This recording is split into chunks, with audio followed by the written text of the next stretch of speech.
sorrow, even close, I pick up your sword. Fight for what's yours. No one needs to be around for you to be a hero now. So fight for your name, die for your legacy, write your own fate, live for eternity. When it all fades, you'll still be standing there, knowing your name went down in history.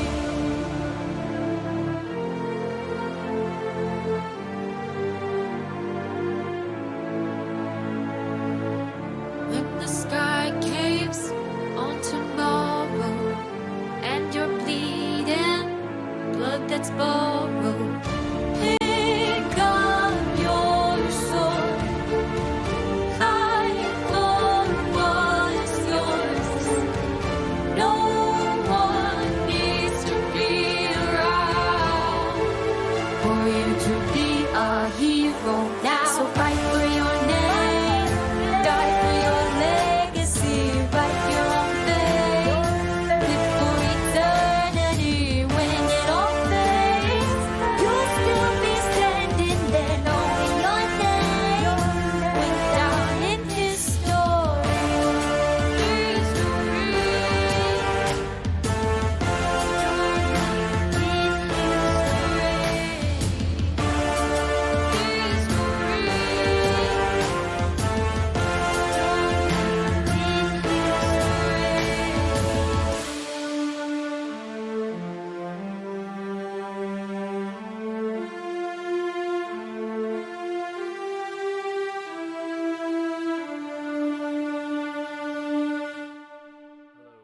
Hello. Hello. How's it going, everyone? Welcome in tonight. Oh, that's an ad. How is it going? All right, so tonight we are going to be doing some playoff. Actually, let me turn this up. You guys probably can't even hear me. Hello? Hello? Hello? Hello? There you go. There we go. We got the mic working. Yeah, so hey, tonight we're going to be doing the playoff preview. Let me switch it over here first. This is old, so I'll just mute that. But yeah, pretty much how it's going to work is we're going to go ahead and do two things. We're going to positionally rank every player in the beer league from all 10 teams, 1 through sometimes 11. A couple of people played 2 roles this season. And then the second thing we're going to do is we're going to go ahead and do our whole entire playoff predictions. And don't worry, I'm not alone. I got a few guests with me tonight. So welcome in our guests. Let me unmute them here really quick. All right.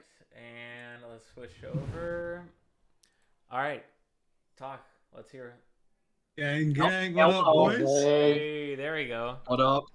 Glad to All be right, here. so starting from the left, seeing everyone's face too. It's pretty cool to see people's faces after you talk to them for so long. But you got Reese. Oh, Reese, all the way over there. Yo. And you got Richie to my close right, and then you got to my left, Mr. Slap, and then you got Mr. Zesty all the way over there. So starting it out, I mean, you can see everyone's team. We got a good mix of people. We got 2 people from Group A, 2 people from Group B. Thank you, Andrew. And then a free agent. So got a whole mix of bag. How we feeling? Oh, I'm Feel pretty excited. good. Yeah. That's what I'm talking about. All right, cool. So yeah, we're just gonna go pretty much right into it. So the first thing we're gonna do the season 6 power rankings here. This was made by Mr. Zesty, very beautiful. Both the Excel and himself. So let's go ahead and get into it. So what do you guys think? We start at the bottom, right?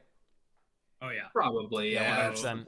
Most exciting way to slash do it. 11 to 1. 100%. Okay, cool. You guys I guess we'll just go like We can left snake it. and the left right. to right, right Yeah. to left. I mean, I guess that's probably just the best way to do this. And we can start at different points, I guess, on per role. So each of us can have a chance to go first. So I guess I'll go first. Haven't really done too much research here, but I have watched pretty much every single game this season because of running it down. So it's a tough one. There's a lot of talent in the top lane, I feel. There are some top dogs, though, I believe. So based off of what I've seen this season, I would have to go here with Mr. Cookie here in the 11th spot.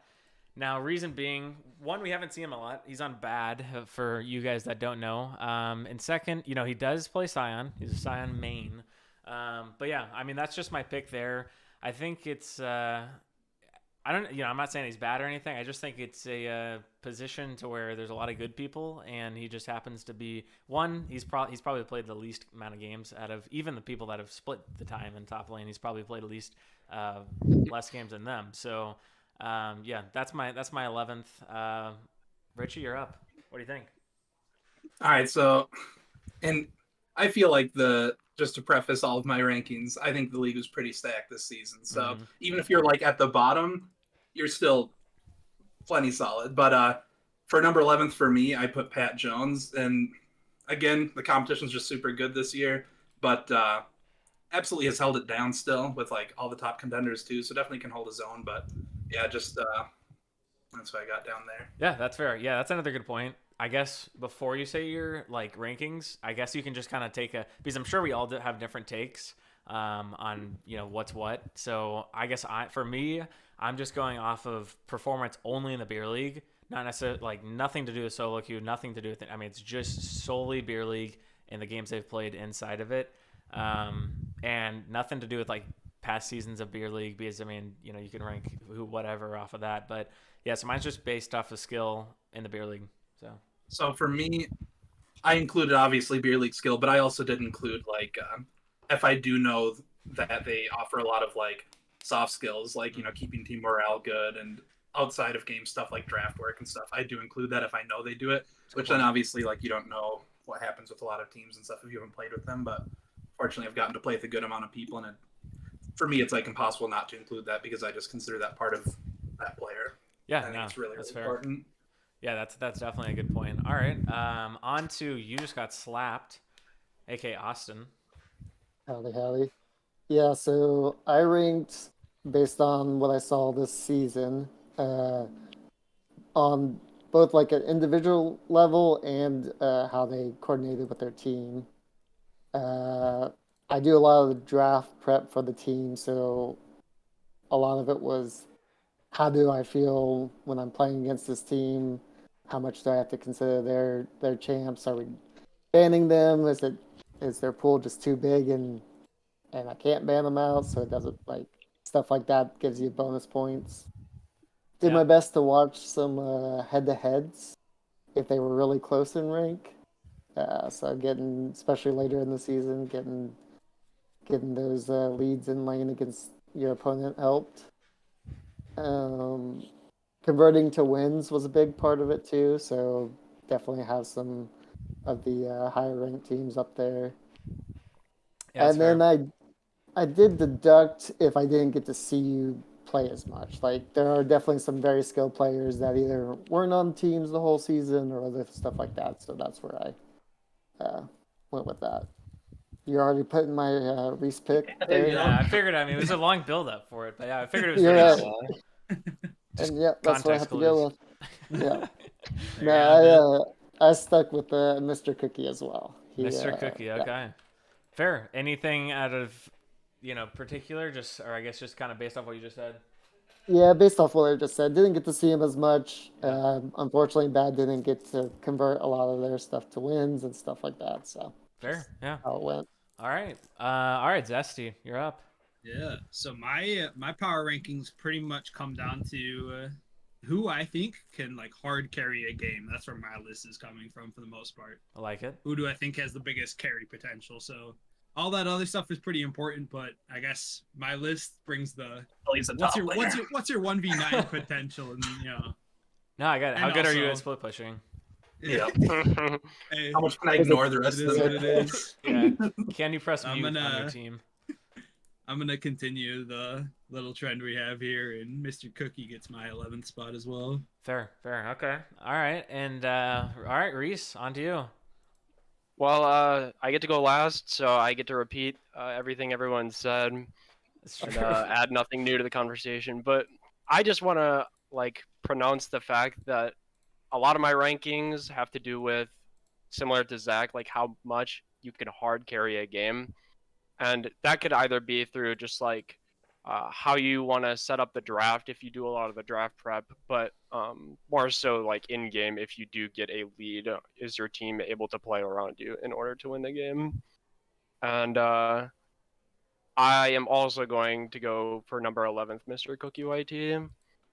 Fair enough. All right, and you're snaking it back around, so you get to have the hot takes on now. Okay. No more repeating. So, my number 10 is going to be Pat Jones 1. I saw him pull out some picks like Gnar that stabilized lane pretty well, which was pretty nice, but never really was like the shining diamond of his team or anything. So that's why I have him there. Fair. Yeah. Okay. And then, all right, Zach. My number 10 is going to be somebody who has made his name synonymous with a league champion that we all know and love, the big purple man himself, Dr. Mundo. And we're going to be putting Mr. Reese. Puff Buffer in the 10 slot. All right. Fair enough. Any reason? I think that he plays that one champion really well, but from what I've seen, it's kind of like you ban that and then he kind of goes to the background a bit more. Fair. Says he has Fair. massive- That's fair. Yeah, All right. And all right, Austin, on to you.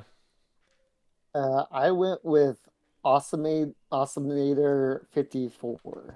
Oh, okay. Interesting. First Yeah, one. so a little to pick. different. Yeah. All right. So one of my notes was he often flexes to other positions, so it's not completely fair. But again,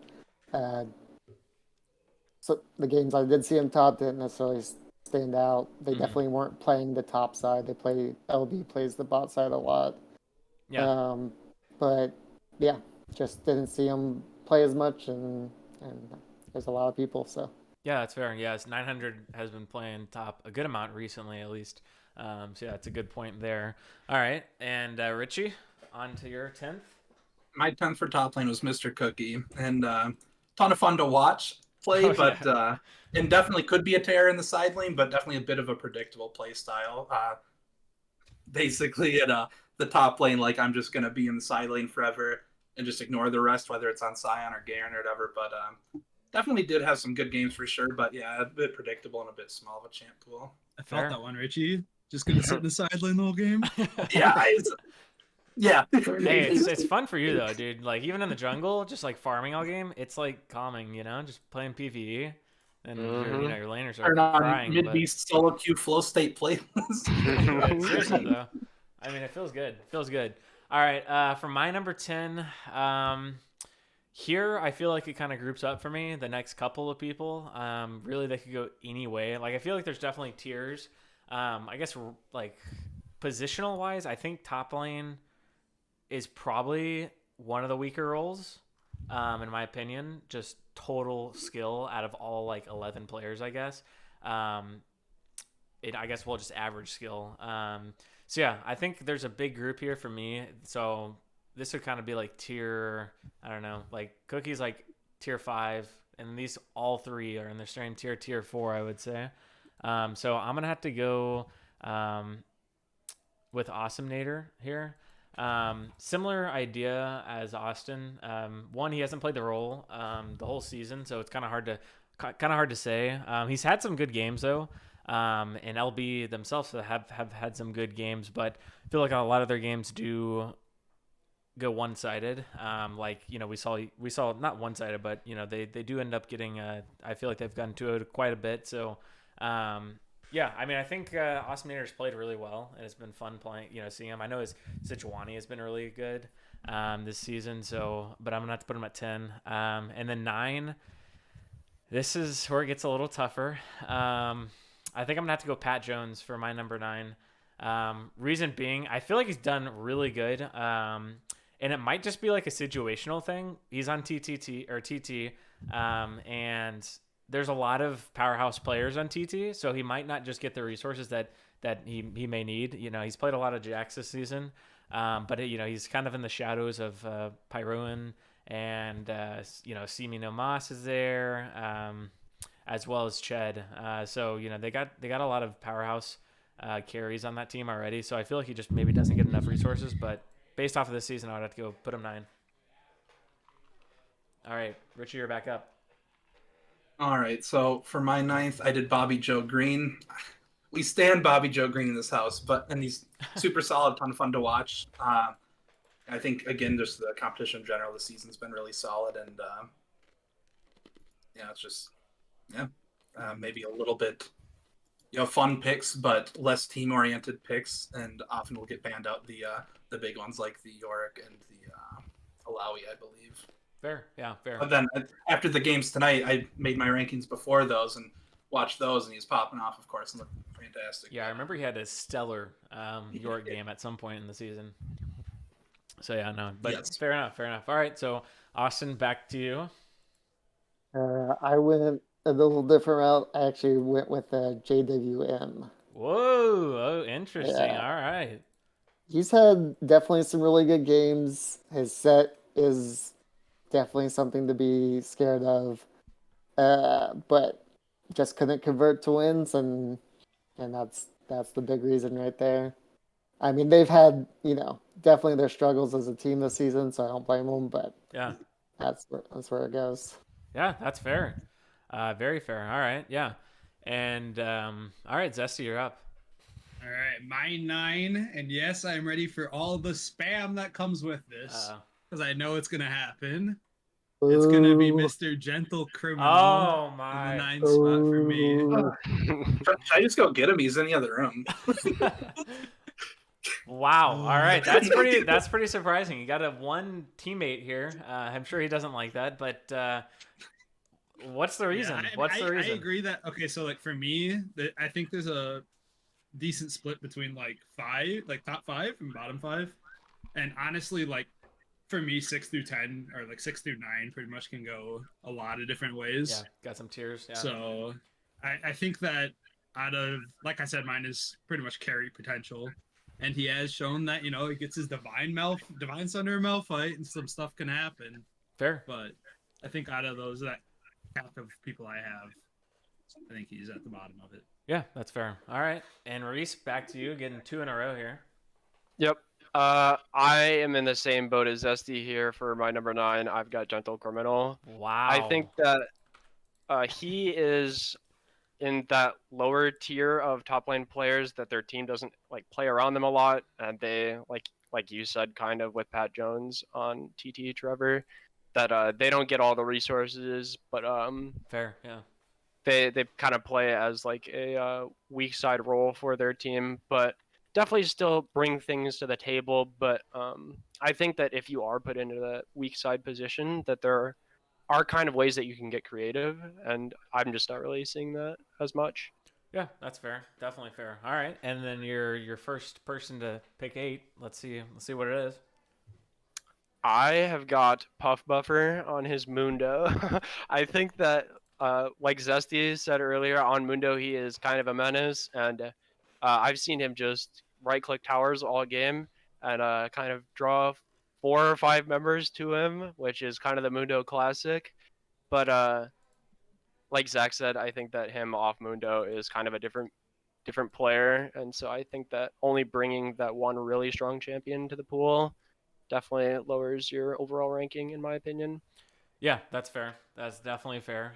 Definitely not his strong suit, his champ pool. All right, and then Zesty, on to your 8. My 8 is Mr. Osminator. All right, any particular reason? Nothing specific. We have, talk about, there's a couple champs where like he gets those and he can bring a big impact, and I haven't seen him too much, but I think he deserves that spot. So Fair enough. Yeah. All right, and then Austin, back to you. Surely you're not going to put Gentle Criminal, right? I'm definitely not. You have to wait a long time until you see it. That's what I'm talking about. You got his back.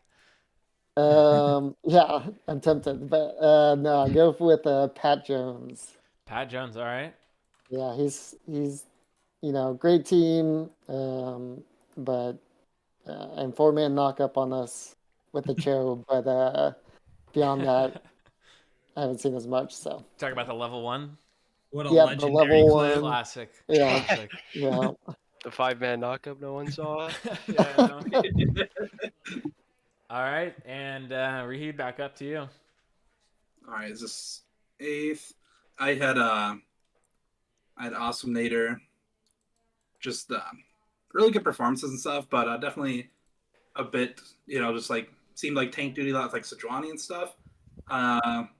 Again, just pretty stacked league in general. Had Yeah. really good plays, but just everyone's been doing really good. So Fair. just Yeah. For me, my 8 is going to be. It's tough. These ones are like right next to neck and neck, 8 and 7 for me. I'm gonna go with Bobby Joe here, and I'm gonna go with JWM, kind of because of I feel like carry potential. JWM has had some really good games this season, where he's gotten some good stuff done, and I feel like he's just had that more carry potential. Bobby Joe Green has some. I say that, and now I kind of want to switch it. All right, I'm switching it. I'm sorry, it's a disgrace, but all right. JWM's going 8, and Dang. and 7's Bobby Joe Green. Now the reason is, I guess recency biased. We just played against JWM, and yeah, I mean he in seasons past he's been an absolute monster, especially on set, but not as much. I mean he's getting solo killed a lot. At least in our game. And yeah, I mean, I just don't, I think he's had a down season for sure. And then Bobby Joe Green, as I was kind of hitting on, he's actually had some good, pretty big games now that I think about it a little bit more. And he's pretty consistent. So yeah, I'm putting him at the 7th spot. All right, Richie, you're back up.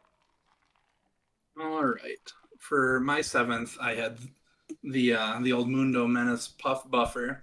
A bit of a limited pool, which is largely what went into rating him lower, because I've actually seen him pick up some solo kills and just have really solid showings, actually. And especially considering which, doesn't matter for my ranking, but doesn't really play the game that much. But get him on the Mundo or Nasus, and he's actually had some really good performances where he's actually not like solo carrying, but like he's definitely one of the scary members of the team. Like he's just diving backlines with Nasus with like 800 stacks and just definitely kind of taken over a bit. So yeah, I like it. All right, and Austin, you're back up. Bobby Joe Green. It's my 7th. Bobby Joe, all right. Yeah, so definitely has had some really good picks, and I did get to preview the game we just saw beforehand, so that helped seeing the Mao fight and the New York domination. But definitely when we played RP, he got a few bans, so gotta give him some respect. There you go. All right, and Zach. Yeah, my number 7 spot is going to Pat Jones 1. All right. I think he's kind of getting towards the upper level of this bottom pack. A little bit more diverse champ pool. He's had a little bit better games, I think. So yeah, fair. All right, and then Reese on the comeback. You got 2. Yes, sir. For the next pick, I've got Bobby Joe Green. I think that he is a completely different player on the Yorick and Alawi, similar to Puff Buffer in that way. But I think off those 2 champs, there is quite a big drop off. But I mean, bringing 2 like must ban champs to the table for a draft is definitely a notable skill. Pretty huge. So, Yeah. 100%. so definitely commendable there. And for my next pick, I've got JWM. I like watching him play because I've seen him play some tank style champs like Gragas, but also playing the complete lane dominant roll your face in with set type champs as well. And I think that that's interesting to have 2 sides of that coin.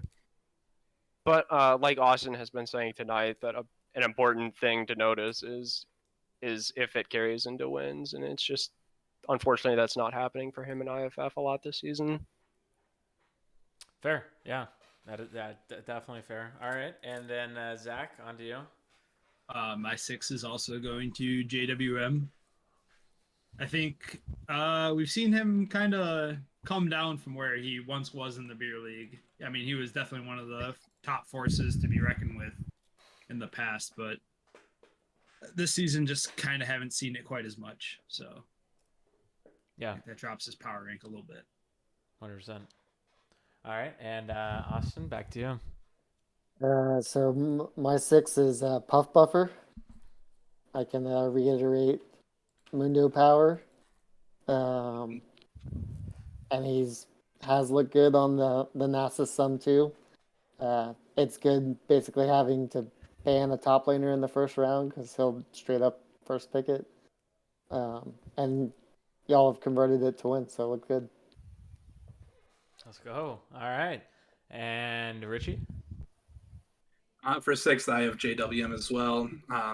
Again, just a bit of a fall from beer league grace, if you will. Still a super solid player, but and he's had those like insane outplays. Sorry, Gentle Criminal, but like the Gragas one where he just styled on him, and so it's there, right? True. But not as consistent this season, and like you guys said, just getting solo killed and stuff, and which is a bit uncharacteristic of him. Or if he was, he'd normally still like be able to come back and win lane pretty good and stuff. I mean, it's fine. It's solo, I saw like once or twice here or there, but yeah, definitely having a bit rougher time. So still really good, but yeah, a bit less than you'd expect based on the past. Fair enough. All right, and so my number 6 is going to be Mr. Puff. For anyone that doesn't know, that's my brother. And yeah, I mean, I've been honestly really impressed with him this season. Never plays League of Legends. Like literally, if you look at his match history, actually, I don't think you can see custom games anymore, but I guarantee you, like the last 50 out of probably that last 45 out of 50 games are only beer league. The guy, he's level 88. Bro, the guy literally logs in once a week. But yeah, no, I think for him, we never give him resources. I almost never gank top this season. And he is solo killing people, and he comes out of lane multiple times this season with the biggest gold lead, positional wise, bigger than, me and Bradley are known to get some big leads. But I mean, multiple times this season, he has actually just straight up solo carried us. Like a couple weeks ago, I think he was on Mundo, straight up just solo carried us into the late game to where everyone else could take over. But yeah, I think he's been really good. Champion pool is why he's down here at 6 for sure. You ban the Mundo, we are in a bit of trouble. But the fact that they're banning Mundo is pretty good for us. So number 5 is going to be the disrespected Gentle Criminal. Absolutely insane. That man is not in everyone's top 5. The guy's had an incredible season. Won the beer. Won the beer league last year. And they came back this year, and he performs. Like he knows exactly. He seems to be very coordinated with his team. He knows when to be or where to be, when to be. And yeah, I think he has a really nice champion pool that just for 5v5. It just is a good champion pool. Tanks, engage. Yeah, and I mean, I think those are the two biggest things. He just fits in really well with one's style of play. So I think he's had a great season. So 5 for him. Back to you, Richie. Yeah, my 5th is also Gentle Criminal. That's what I'm talking about. And it's the same reasons he. I mean, there's been like a couple rough showings, but I mean that's top lane. Sometimes you just don't get to play the game, and but he generally finds a way to always lose gracefully, even if he is, and does a pretty good job of punching up in terms of like solo duo queue rank. Like he's winning or at least going even against people that are considerably higher ranked against him, and transitions really well into just team fighting and playing for the team is the main thing. Is just his picks are obviously good for it, but also like he's just good with playing with the team, and that's really important in this format. So 100%. Only thing is just work on not dropping as much free CS. That's it. That's the one thing, and then you're like top 3. Let's go. And if I'm correct me if I'm wrong, but he's your roommate, right? Yes. There you go. Some more connections in the beer league. A lot of real life connections in the beer league. I've known him forever. That's awesome. That is awesome. Yes. All right, and Austin, you're up. So my number 5 is actually going to be Zesty Queso. Whoa, hot take incoming. All right, let's hear it. So one positive I will definitely say, and again, all these people within this rank they're really, really good. Top tier, I would say. And getting to show off on the Aurelian Soul and seeing some of these other picks, I think have been really good. Uh, but definitely NDC's win condition, as long as we felt it going into the season, was that top side of the map, and they just haven't been able to convert to wins quite as often as I thought they were going to. So that's where it is. Fair enough. That's a spicy take. That's all I gotta say. Sorry, I'm here Zesty. for it. I like spicy I takes. like it too. I mean, I'll only cry 5 minutes tonight. Don't worry. Okay. after the 5 stream. for 5 minutes. Hey, actually, yeah, Okay. you got 5 minutes right now. I'll mute your cam. All right, on to Zesty. All right, so my 5 pick is gonna be. Just got slept. Nah, he's going 10 now. I just switched it. It's gonna be Gain Linker / his Seraphine / I Marched at Death / any other name you want to call him. All right. Also, a Um, pretty spicy take. Yeah, I mean, I think he's been pretty solid, but I think in the top 5 here now we like really start to get tight. I think this like Mhm. top 5 is like everyone is like right on each other's heels. Absolutely. And then obviously he's maybe had obviously less of a sample size, so that's part of why maybe I put him a little bit lower. Half his games are on ADC, half of them are on top. I've seen him carry a game here or there on top lane, and I've seen Vice versa, a specific so. game. dude, Olaf has mana, bro. All right. No, aside from that, though, yeah, I think he gets the 5 spot for me. Fair. All right, Reese, you're back up. All right, so my number 5 is going to be Awesomenator54, and I have him highest on the list out of everybody. You do? And I'm just remembering a very distinct set of scrims and games that we've played against him where he is the only person on their team that is playing like a tank and engaged champion, and like has nobody to like follow him up with more CC. Like it is entirely on him to soak damage and like find angles, and he's doing it pretty consistently every game. In beer league, he was playing a lot of Sejuani and Ornn and things like that, and being the only frontline champ definitely does have its problems, but he seemed to manage it pretty well. But outside of playing that type of style, he didn't really bring much to the table. But I think he is like top of his class at that, so that's why I have him there. And now I go number 4, yeah. Yep. All right. I've got Elias here at number 4. I like watching him play because he plays so many different styles. He kind of like JWM in that manner, how willing to lock in the tanks, but is known for his Renekton, that lane stomp, laning centric champ. And I like that he's able to play both, and he does play both really well. Fair. Yeah. Good reasons all around. All right. Spicy take though on Awesomenator. What do you? The next person, highest person, has him at 8. So you have him 3 spots higher than the next person. Probably the biggest gap between any of these. Well, actually, until we see where Zesty goes on these other boards. But all right, Zesty, you're back up. Yeah, so my number 4 spot, I'm not gonna lie, 30 minutes ago he was not here. But you're gonna have these kind of performances the week before playoffs. You shoot. got my head turned. You go 16-2 on Malphite and follow it up with like a Shoot. 14-3 Yorick game. You're getting my 4th spot, and that's Bobby Joe Green. Let's freaking go. There's some respect on his name. Yeah. All right, yeah, fair enough. All right, Austin, on to you. For number 4, I have Game Linker. I think the one of the biggest parts here is him and Reese swapping, and drafting for that is just impossible. Dude, you got Reese's huge champ pool that's scary, and you got the like Aatrox and Darius and all these other things that I've seen pop off and win games this season. Got them to 2nd place, so I'd say they did a great job with that strat. Yeah, for 100%. Wait, did CL? This is out of curiosity. CLG's first seed or no? First First in in our our group, group. 2nd overall. First in the group, Okay, yeah. got you. 2nd overall. Dang, you guys came hustling at the end. Oh my god. What win streak are you guys on, by the way?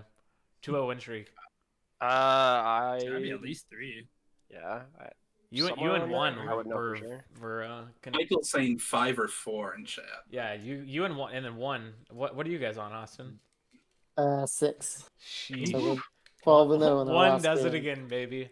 That's Yeah. crazy, dude. They Same just thing. like to Same mess thing around in last the season. first half. Tied that up was right part before of it. playoffs. Yeah, for anyone. CLG beat and we're saying now we're done with that. There you so. go. Well, you don't have to worry about them. They're on my side of the bracket, so I'll take care of them. But Okay.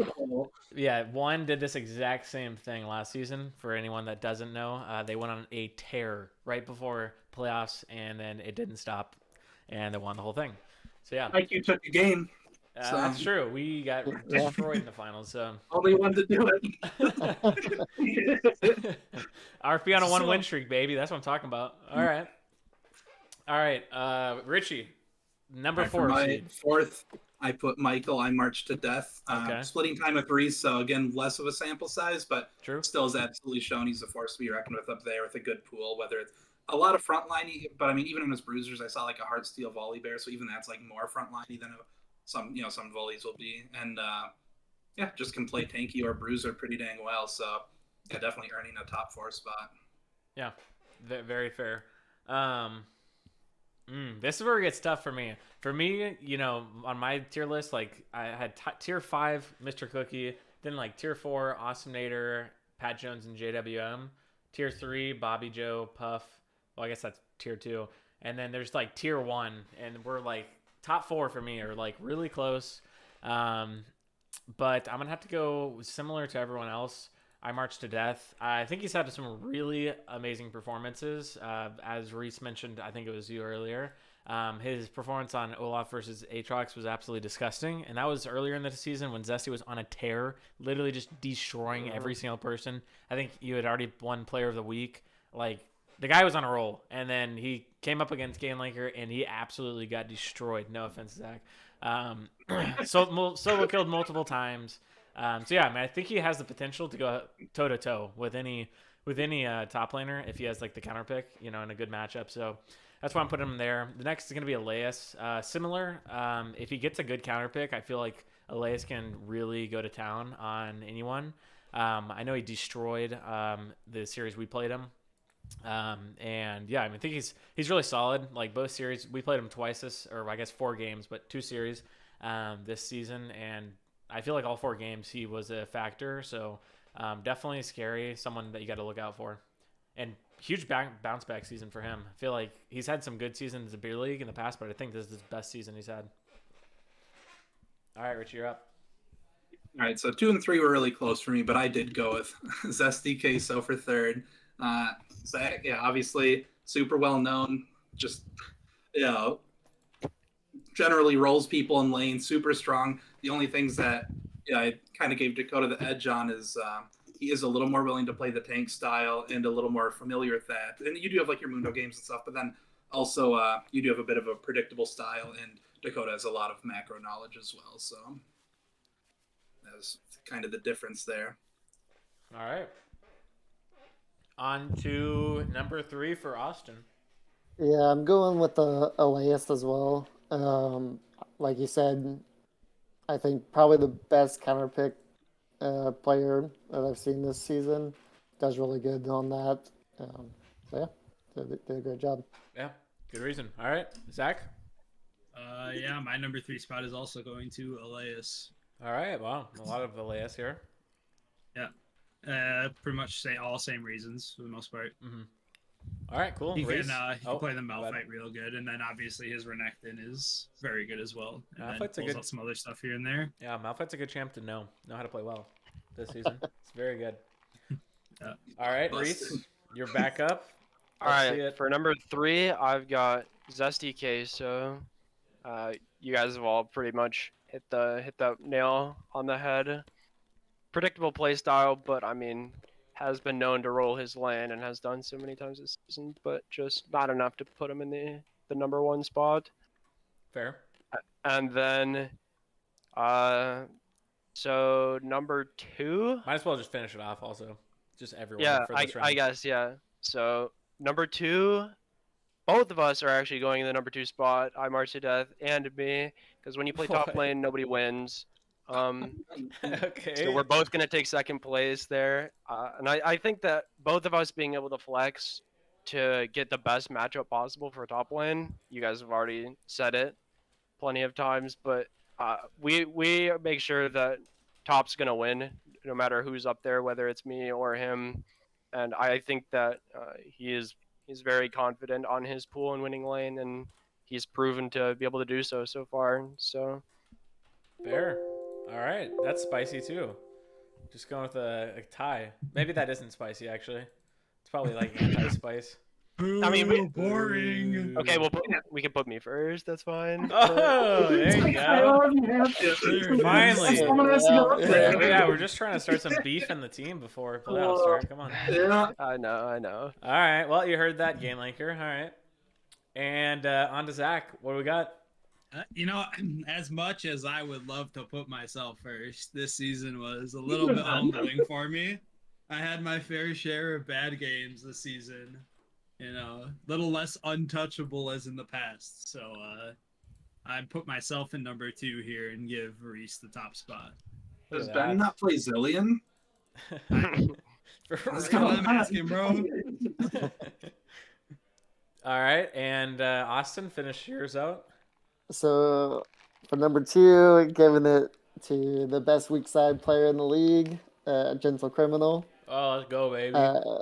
Yeah. So I think, at least the games we play, with him not playing the role that he does, it just changes our style and it doesn't work. So he's gone from basically having Maokai and Malphite to including Sej, Ornn, Shin, all these guys, and he's always willing to drop the wave, always willing to go whatever lane we need him in. It's just he does it all for us. Not so. only Doesn't sound willing like a to drop the top wave, laner. he wants to drop the wave. He's like, I will go and protect this jungle. I will go collapse on this crab. I will go wherever, and it works for us. So Seems gotta give too. him props, and definitely, like we said, 12-0, and converting to wins. That's Yeah. what it's Yeah. about. That's impressive. That is Absolutely. very impressive. 12 Great straight team wins. player. That's crazy. Yeah. Yeah. Doesn't sound like a top laner with all that team play, but yeah, that's Yeah, he's that's too awesome. selfless. I Right. know that's the beauty. And And then, then of course Reese. Reese is there. I originally, when I was ranking, I had Reese and GameLinker together too, in the top spot because of their draft strats. But if we separate them, I gotta put Reese up there as number 1. Fair. All right, Richie. All right, so for my second, I put Dakota Elias. Kind of touched on it when I was, rating Zach, but really good game sense and a strong laner, and also just willing to play the bruiser style very well and also the tank style very well. So can kind of fill whatever role you need, and also just I don't see him really have bad lane phase. So and he again good macro knowledge, so he converts that into being able to play this team well. And then of course Reese is number 1, and I'll just gas him up a little bit. I think he is kind of quite a bit ahead of everyone else, and very, very incredibly flexible. Generally, either is dominating lane or at least even. And again, just I think probably one of, if not the best, like macro and knowledge and just game knowledge in the whole league. So, yeah. I almost cried. That was touching. All right. Hey, that was You beautiful. can join me later, Trevor. All right. Well, I'm gonna break another rule. I don't even know if there's a rule, but it just over the past 2 minutes, I've been convinced. So I'm switching up some rankings here. I'm gonna switch No, Elias. Trevor, don't do it. Trevor, don't do it. Elias is going to number 2. Oh, that was anticlimactic. All right, there you go. Number 2, and I'm actually going to have to put Zesty at number 3. I think if you're, I think especially what Austin said earlier. I think he's kind of on the head. MDC built around the top side of the map. Don't get me wrong, I freaking love Joe. Was my ADC 2 seasons ago, beast. But yeah, that's how the team works, and I feel like we have seen some, especially in the early season. I feel like Zesty was absolutely on fire, just like destroying every single person he came against. But he kind of just declined over the season. So maybe retirement. I don't know. I guess we'll see. Ooh. Oh, dang. Okay, kidding. All right, and then Reese, number 1. Well, I guess Elias going up. Yeah, I think it's just his best season, as I said. He's been good. He's just been consistent throughout the whole season.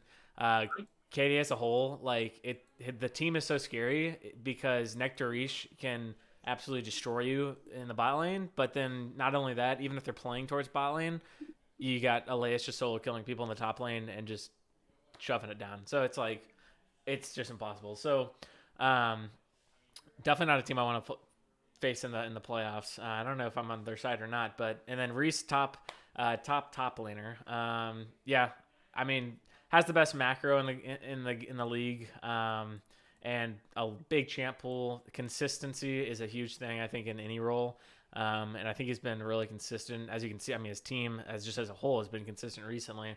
But yeah, I think he's been really good. And I think the ability to play 2 roles on top of that and be that consistent in one role, that's pretty crazy. I know if I was like switching roles the whole season, I would be not good. So yeah, very impressive. But yeah, it's going to round it out. So Reese took all 5 top spots. Other than that, Thank you. Yeah, Thank you other very than much. that, I mean, Mr. Cookie did take quite a few in the bottom. I feel like our rankings were pretty similar. Yeah. Yeah. Oh, yeah. For the most part. There were Yeah. a couple outliers. Yep. Yeah. So, Cool. All right. Well, let's go into the jungle. Let's speed this up though, because that one took 46 Yeah, minutes. that took a while. So, just You want to quick. do like 2 at a time? Yeah, maybe Like 2 at a 10, time. 9, Oh, yeah. go across. Yeah, let's do 2 at a time, and then maybe just like Yeah. quick reasons. You don't have to like Yeah. go crazy. So let's start with Richie though this time. Jungle was really just stacked across the board, but for 10th I have Little Ducky. Just does have some exotic picks like Nasus Jungle that looked really good, but yeah. Yep. And then number 9th I did have S-Stock. A little tough to say because RP did just flip around and stuff, but not quite enough to go off of yet, and just off what I have seen. Yeah. Fair. All right, Austin. similar picks, opposite order. So I have S-Stock at 10, mostly because, we didn't see that Shin Tech earlier. And yeah, didn't see him in the jungle for 90% of the season. So just where it lands. And then Little Ducky just after him, similar reasons. So Yeah, fair enough. All right, Zach. My 10 is going to be the same as Austin's. S-Stock and Making then it Little easy. Ducky for 9. All right. Any particular reason, or just kind of same reasons? Haven't seen a big sample size of S-Stock, I guess. Yeah.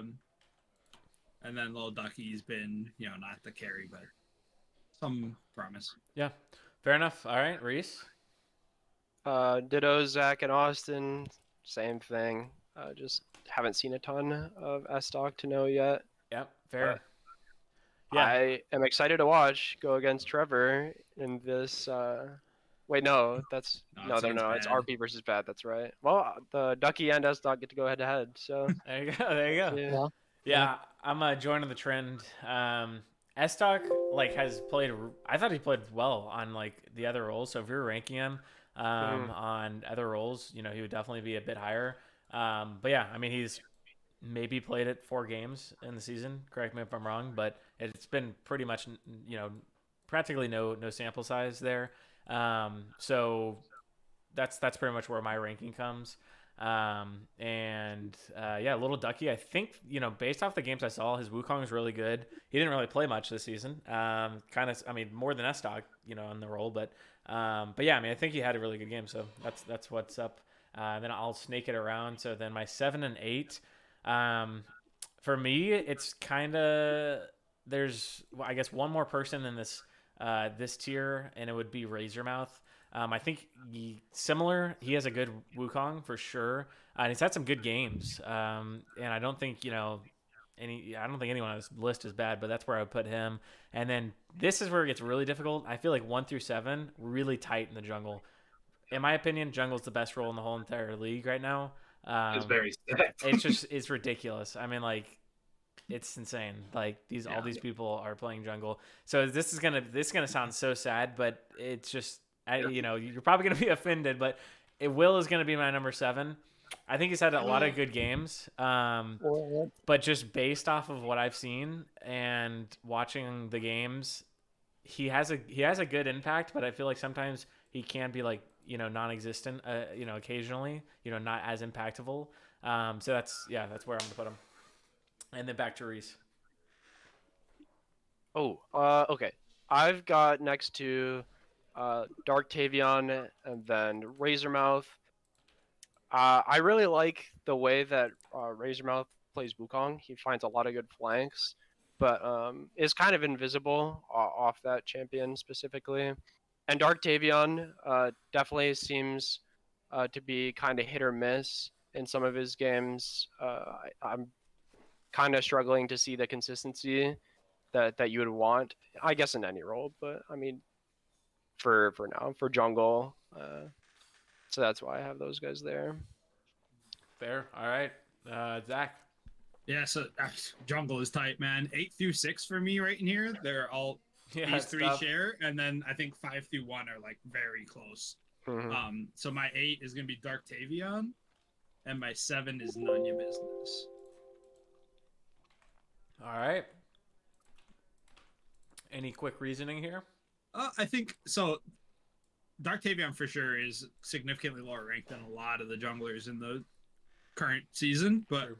every once in a while he does, punch up, and he's been known to take down a couple of the giants from time to time. So, and then Nunya's pretty solid all around. Yeah, agreed. All right. And Austin? For number 8, I have Razormouth. Similar reasons as everyone else. And then 7, as everyone's saying, really good junglers from here on out, and it's pretty criminal I have to put them here, but Impex. Oh my, how's- that's a crime. That's the Yeah. beer league goat you're talking That's to right there. I know, but and he like the Jarvan games will look good against ELM, and there's been some other pop-off games, but just hasn't played it enough to Yeah. to get that sample size. He's for also me. fairly new to the season. Yeah, just came in a few Yeah. weeks ago. Yeah, all that. So, only reason he's down there. I think if he had played more games, you'd see him up much higher.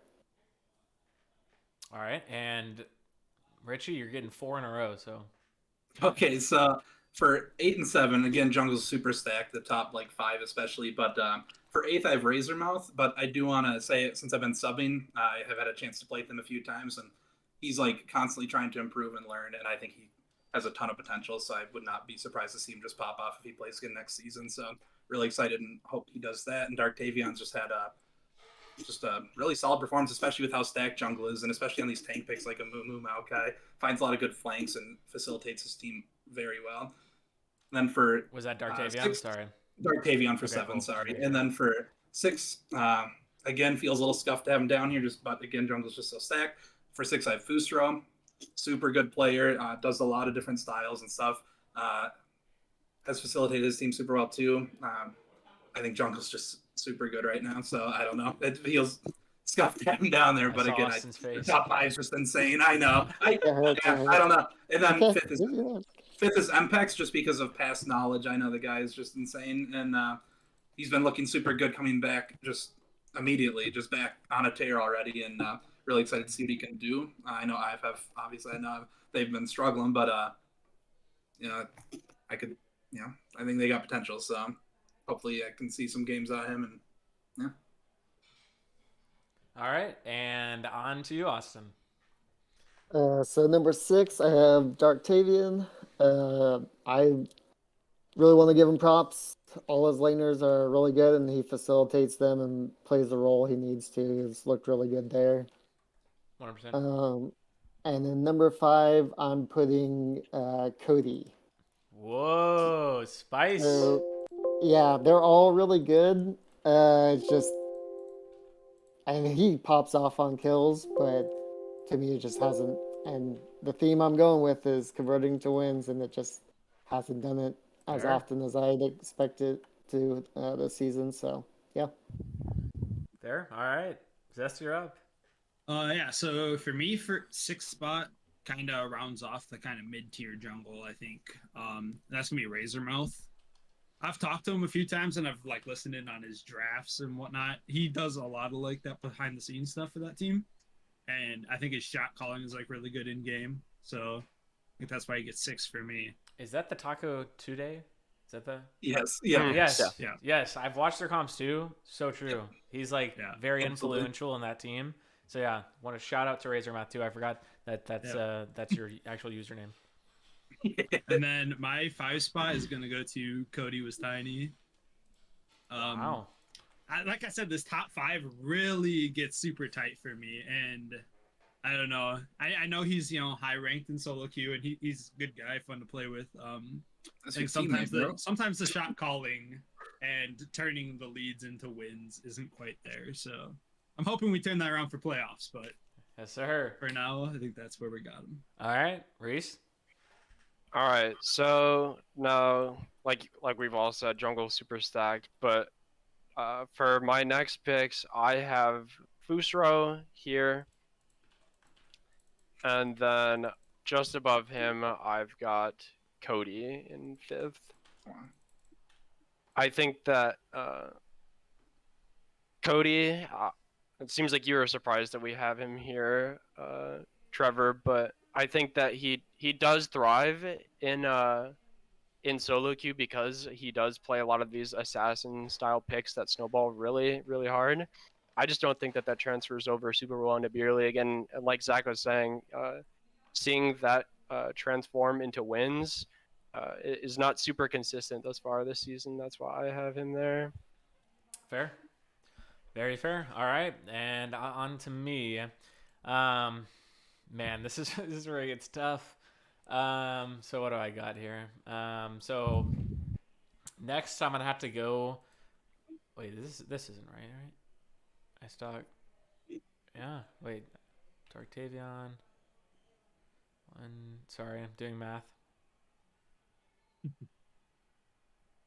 Yeah. Okay, that's right. Yeah. So Darktavion, absolute beast. First of all, first rank, absolute killer. I don't know if he plays solo queue or not. I honestly don't know, but yeah, he's always solid, especially as a Mumu. But also, I mean, like, I'm pretty sure he's been playing a good amount of Zac as well. He's just a very solid jungler. Good at getting presence on the map, and making an impact. So that's why he's there. My next one, I said whoa, but now that I'm doing the calculations here, I'm actually going to join the pack on Cody with 5th. Similar to what everyone said, he's had a down season for sure, and I think he would agree with me on that. Insane player, clearly. He's like Masters like 400 something. I mean, I don't even know, 200, at least 200 LP. Crazy. But yeah, he just hasn't had that big of an impact. And I feel like looking at the roster, MDC should be the best team in the league, no doubt in my mind, if you just look straight at the roster. And that just hasn't been the case. And I think that's because of some rather underwhelming performances. And then my 4 and 3, let's see. I'm gonna have to go Impex here. So Impex, absolute beast. If you have watched any of his games so far, if you haven't watched his games and you're playing him, well, I guess it's only playoffs now, but you would be shocked. He would come into your game and absolutely destroy it. He is insane player, farms crazy. Just, I mean, he's probably racked up like, I don't even know, like 50 kills over the past like four games. It's actually insane. And he's not only like killing people, he's like carrying. Like, he's not just a jungler that gets the kills and then puts them in his pocket for himself. But yeah, that's my decision there. And then Fusro is going to be my number 3. Absolute stud. 2-time player of the week. He carries his team, no joke. You'd think, looking at the roster, maybe like someone like Experian would, but no, I think it's straight up been Fusro this whole season. He just carries his team. Like, he's exactly where he's supposed to be. He's making plays every single game. A huge thing for me, for Fusro, he doesn't die, which is so huge. So that's why I'm putting him there. And then Reese, you're up. Yeah, I feel kind of the odd man out because I have Fusro so low. And another thing about these rankings that I think is so interesting is like seeing different perspectives on these things. And like Austin knows for sure, playing on the team, like what kind of role that Fusro plays. Mhm. Right, But right. that's just something that you can't always see looking outside in. But I definitely need to be paying more attention to what he's doing. But for these next two spots for me, I've got my jungler Nunya Business in number 4. I think that while you guys might think that he looks kind of invisible, I think that we have a lot going for our team, but I think that he's able to play that kind of role and is able to stay up in income, and he does a very good job of staying impactful while other places are getting stuff done. And then next, I've got MPEX. I think that MPEX is historically one of Beer League's best junglers, and we haven't seen very much of him, but from these few games that we have seen, he's still looking pretty crazy. Even though I go to his OP.GG and he's not playing any games, I'm thinking that maybe come into playoffs he might be practicing with his team a little bit more, and I think that if he sharpens up these skills, that the rest of the Beer League would definitely agree that this guy is up there and he's ready to carry his team. 100%. Yeah. All right, Zesty. All right, my number 4 goes to one of the best to do it. One of the Beer League goats, the People's Champion, MPEX. I could probably find myself putting him a little higher had he been in the league more than the last 3 weeks. But those 3 weeks have been pretty impactful. IFF is actually looking like they might be turning stuff around with their pretty much 3 different players on the roster now. Mm-hmm. So yeah, it's they're looking pretty good coming into playoffs.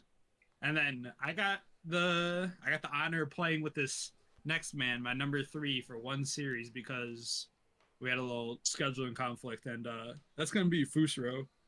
I think he's super solid. His in-game comms are great. He really knows how to lead from the jungle, and I appreciated that when he came in. So, and he did it from a sub position nonetheless. Yeah, I think he gets the 3 spot.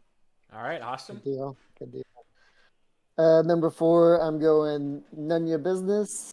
I think he really ramped up through the season, and you saw that with CLG's winning towards the end. I think he ended up being a big reason for that. Some of it, I know I'm going to be banning Karthus against that team, because between Reese and him, it's pretty scary. So, like what he does for his team. So he did a good job.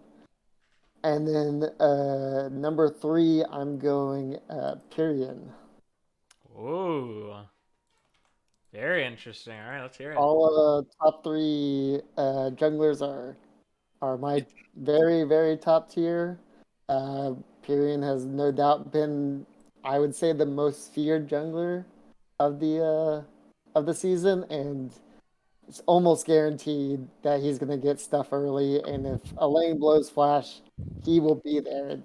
It's like clockwork. It's amazing. But the next 2 are just edges them out. So. All right, Rihi, you're up, and you're finishing off here. Okay, so for 4, I actually have Cody. Kind of the same reasons people already touched on. I think he's arguably the strongest, or one of the strongest for sure, in terms of just piloting his champion and just raw, solo queue ability.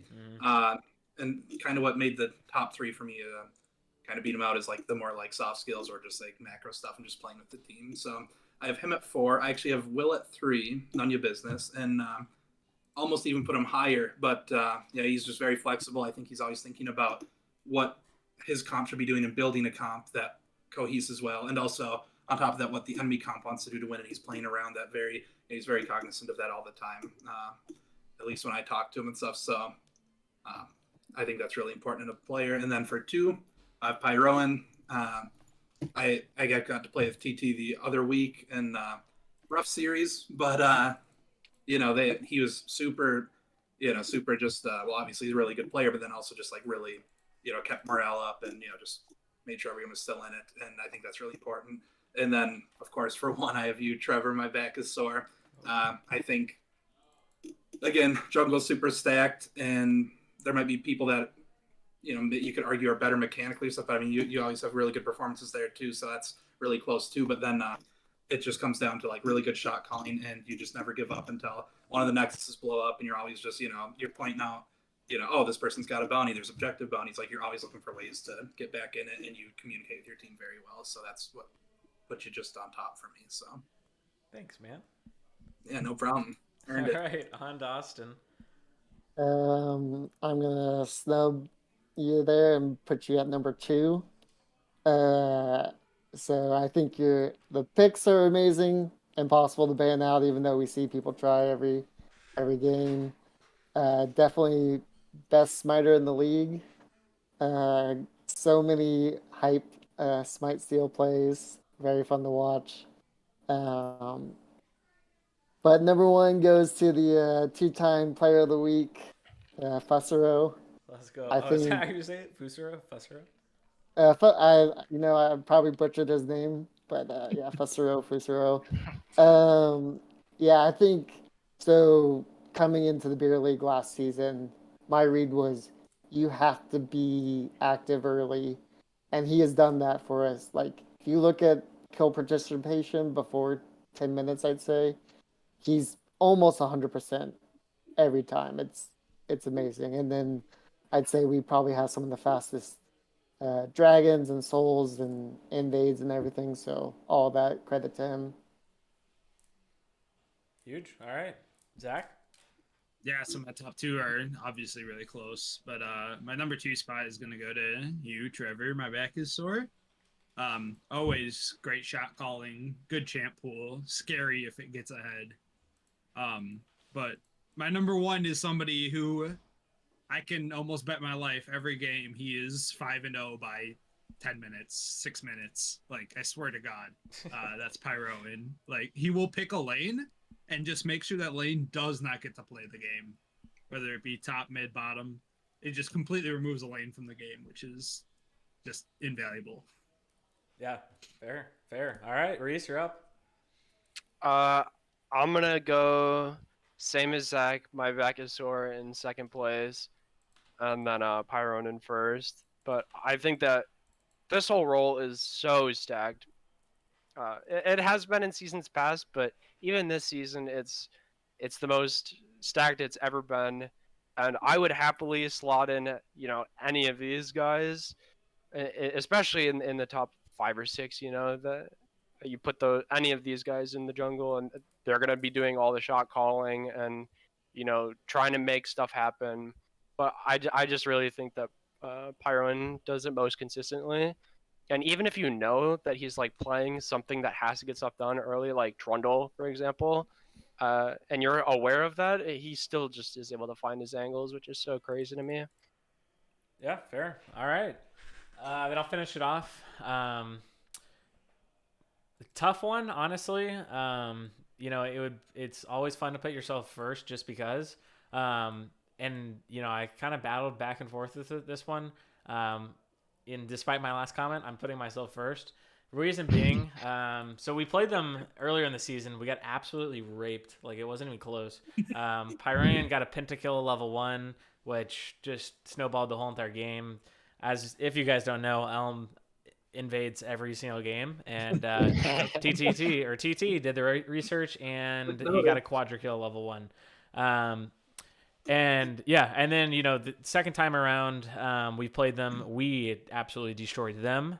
2-0 easy, just dominant performance from all of us. I think earlier in the season, I think he was definitely popping. Like, I think he won Player of the Week for the first week, and I think he's really, really strong. But I think for him, he either has like crazy pop off, like 15-0 games, or he's just kind of stale. I think he has like pretty much every game this season he's had an impact, though. I'm not saying that, but yeah, I think he's an insane player. Like ex-challenger, I think, or something. Like, I think he's Diamond 1 or something right now. Absolute beast. Respect to him. But yeah, I think for me, a big part of it is just the and I don't know what TT shot calling is like, but for me, I do all the shot calling for my team, and I think a big part is the smite steals. I don't know, I haven't counted them, but it's got to be in the double digits for sure. And I think Four in when one it comes, game, I believe. Yeah, the first game of season Actually. 3. Yeah. So yeah, I think there's multiple reasons, but yeah, I think macro wise, we're always very proactive as a team, and I think it's because of aggressive shot calls. If anyone's seen our past couple of games, we've done it twice in a row now. Just snuck Baron and then killed top inhib while the other team's trying to take dragon. And I think those are things that I don't see TT doing. So I think shot call is a big thing. But I mean, mechanically, he's a beast, my Pyrone. And I think, yet again, all these junglers are amazing. Like, seriously, like, best jungle pool I've seen in a long time. And I like, it's scary going in. Like, the beer league used to be, oh, cool. Like, we get to go in, we get to, have fun, like, oh, like, not a big deal. But now you go into a game and you're facing like a challenger jungler, master jungler. Like, it's crazy. I mean, every single game, it's a good matchup. So I'm excited. I get to play against Impex round 1. It's going to be fun. I know him in real life as well. So it's going to be fun. But yeah, it's going to be exciting. I don't know if, I think TT is on our side. So hopefully I play, if we win, we play Pyron. But yeah, that finishes it up for me. On to the mid lane, which... Richie, what is that? You have your one spot. Oh, that's Fiddlesticks. Love that little guy. Yeah, so Richie already filled out his. It's actually the only person he's putting on the whole thing. But yeah, so this one, I feel like mid's. What do you guys think? Mid's pretty This one was tight. beefy. Mid was Yeah. stacked. By the It's time I crazy. was done with it, I basically like jump scared myself with my bottom person. I was like, "There's no way." I was like, "Is that for real?" No, yeah, it's like who Yeah. did I put at 9? And it's Yeah, 9 they're- because RP doesn't have a rostered player for their 10. Yeah. Yeah, it's hard. All right, so we're gonna start with Austin this time. Just do two in a row again. Okay, so I mean, are we skipping RP? Obviously, Yeah, we're just doesn't gonna have- skip RP. Okay, so number 9, I went with Parsifal. He is a very, very good player from what I've seen, but just didn't get the wins and haven't seen him quite as much. And number 8, I went with Benson, who I would say last year was one of the best mid laners, but RP kind of had a for-fun split to begin with, and he swapped to the jungle for them, and then has moved over to IFF, and he's played top some, and just haven't seen him play mid that much. So Fair, yeah. All right, Zach. Yeah, these rankings are going to be criminal. All right. So my 9 spot goes to 900 Slimes. Oh, I know my. he's been having his fun. He's been doing a little trolling. I do think that he might, take playoffs a little more seriously and show some stuff. But just based off what I've seen in regular season, I'm going to have to put him at 9. All right. And then my 8 spot goes to Con Artist. Once again, another good player, but that's how this happens right now. All these guys are good. Right. So that's Con crazy. Artist just basically because the rest of the pool is so good gets the 8th spot. Fair. Okay. Reed. Yeah, like everyone said, the super tight. But I think mid's a tough role to rank outside looking in because of how much like macro it seems to go into it. You can't just look and like see are they winning their lane consistently. How many plates are they getting? Are they split pushing? Because you can play so many different roles in mid lane, but all these players are actually just so evenly rated. It's hard. But for number 9, I have Con Artist, and still I think that he does a phenomenal job with his team playing some of the hard carry stuff like Asol, but then on the complete opposite, he's playing a controller type style with Lysandra and looking to shut down these hyper carries. So credits to him, and he gets it done with his team for sure. And then in 8th, I've got Vermilion actually. Whoa. All right. Spicy. Yeah. Has shown up previous seasons more, but this season is looking kind of lackluster, I think. Not really at the top of his game, but still does play his control mage style very well, but it seems to be kind of struggling, especially with a lot of these junglers that focus so hard on mid lane. Yeah. All right. I'm going Benson, number 9. A lot of it to do with the amount of time he's played. Just hasn't played mid a lot. And when he was mid, I mean, he had some pretty good games, but Never felt like he was someone that, if we're going against this team, like we got to watch out. I mean, we got to ban someone mid. We got to get the counter pick mid. I think he's a good player, and I'm happy that he found IFF because he's definitely going to have more success this season on IFF than he did on RP. So it's going to be fun. I hope he comes back again, though, because he is a solid player, but I just feel like this season kind of got lost in the mess of RP. Number 8, I'm going to go... This one's tough for me, but I'm going to go with Parzival. So reason being, I think he played actually really well when he did play. He had some good games. Like, he was consistent, especially on this Victor. He was, had some really nice games. But yeah, I think he's a good player. I think if he's definitely a player that if he came back next season, he could, and he was on the right team. I think he could, easily be like top 5, 100%, or maybe even higher. I don't even know. So yeah, those are my rankings there. Richie, you got 4 in a row. All right, so number 9, and again, mid was just super stacked. Just to reiterate what everyone said, and it feels criminal to have these people down here, but yeah, they're all just insane. So number 9, I have Benson. Hasn't been able to play that much mid. Kind of was juggling between mid and jungle, actually, I believe, on RP. I remember seeing some Gragas jungle. So hopefully we get to see more. And I know he's got potential. The dude's cracked. Like, can't remember who brought it up, but he was like one of, if not the best mid laners last season. And so he obviously has it, and hopefully they can pull that out in playoffs. 8, I have 900 Slimes. Again, kind of, having a little bit of fun in the regular season, and hopefully that gets tightened up a little bit for playoffs, and I'm sure it will. But based on what I saw, just again with such a tight competition, just down there for 8. 7, and this again, this bottom half felt just terrible to put down here, but I have Vexperian just because a little bit of a champ size evolution just from what I've seen, but I could also be wrong, and again, it's tough when you're not on the team, so you don't get to, it could just be that, well, we have the opportunity to play these and we know they work. So, but just from what I've seen, it seems a little predictable on what he's going to play, and that's good to play around. And then for 6, I do have Vermilion Ben. I think he's always like, and then he has had some tough matchups, and again, some of these strugglers are just insane this season and really just make it impossible to play. So, there has been those games where he just had zero impact and just couldn't play. But overall, I feel like he's generally a bit of a rock and will always end up strong. But in my experience, he's never really felt like he's been pressuring the other mid laner very much. It always seems like you can kind of set the pace, and you can kind of start the roams and stuff, and he'll kind of be happy to collect waves and just exist. So yeah, for me, I'm going with Vermilion for my 7th spot. Similar idea. He doesn't have an explosive plan, I guess, game style. And that's fine.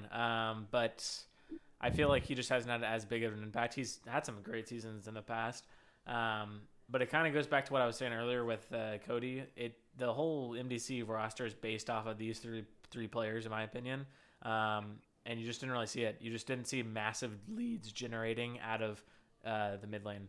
And then number 6 for me is going to be 900 Slimes. I think he's actually had some good games. He is definitely trolling with some of the picks, which is fun to watch. Don't get me wrong.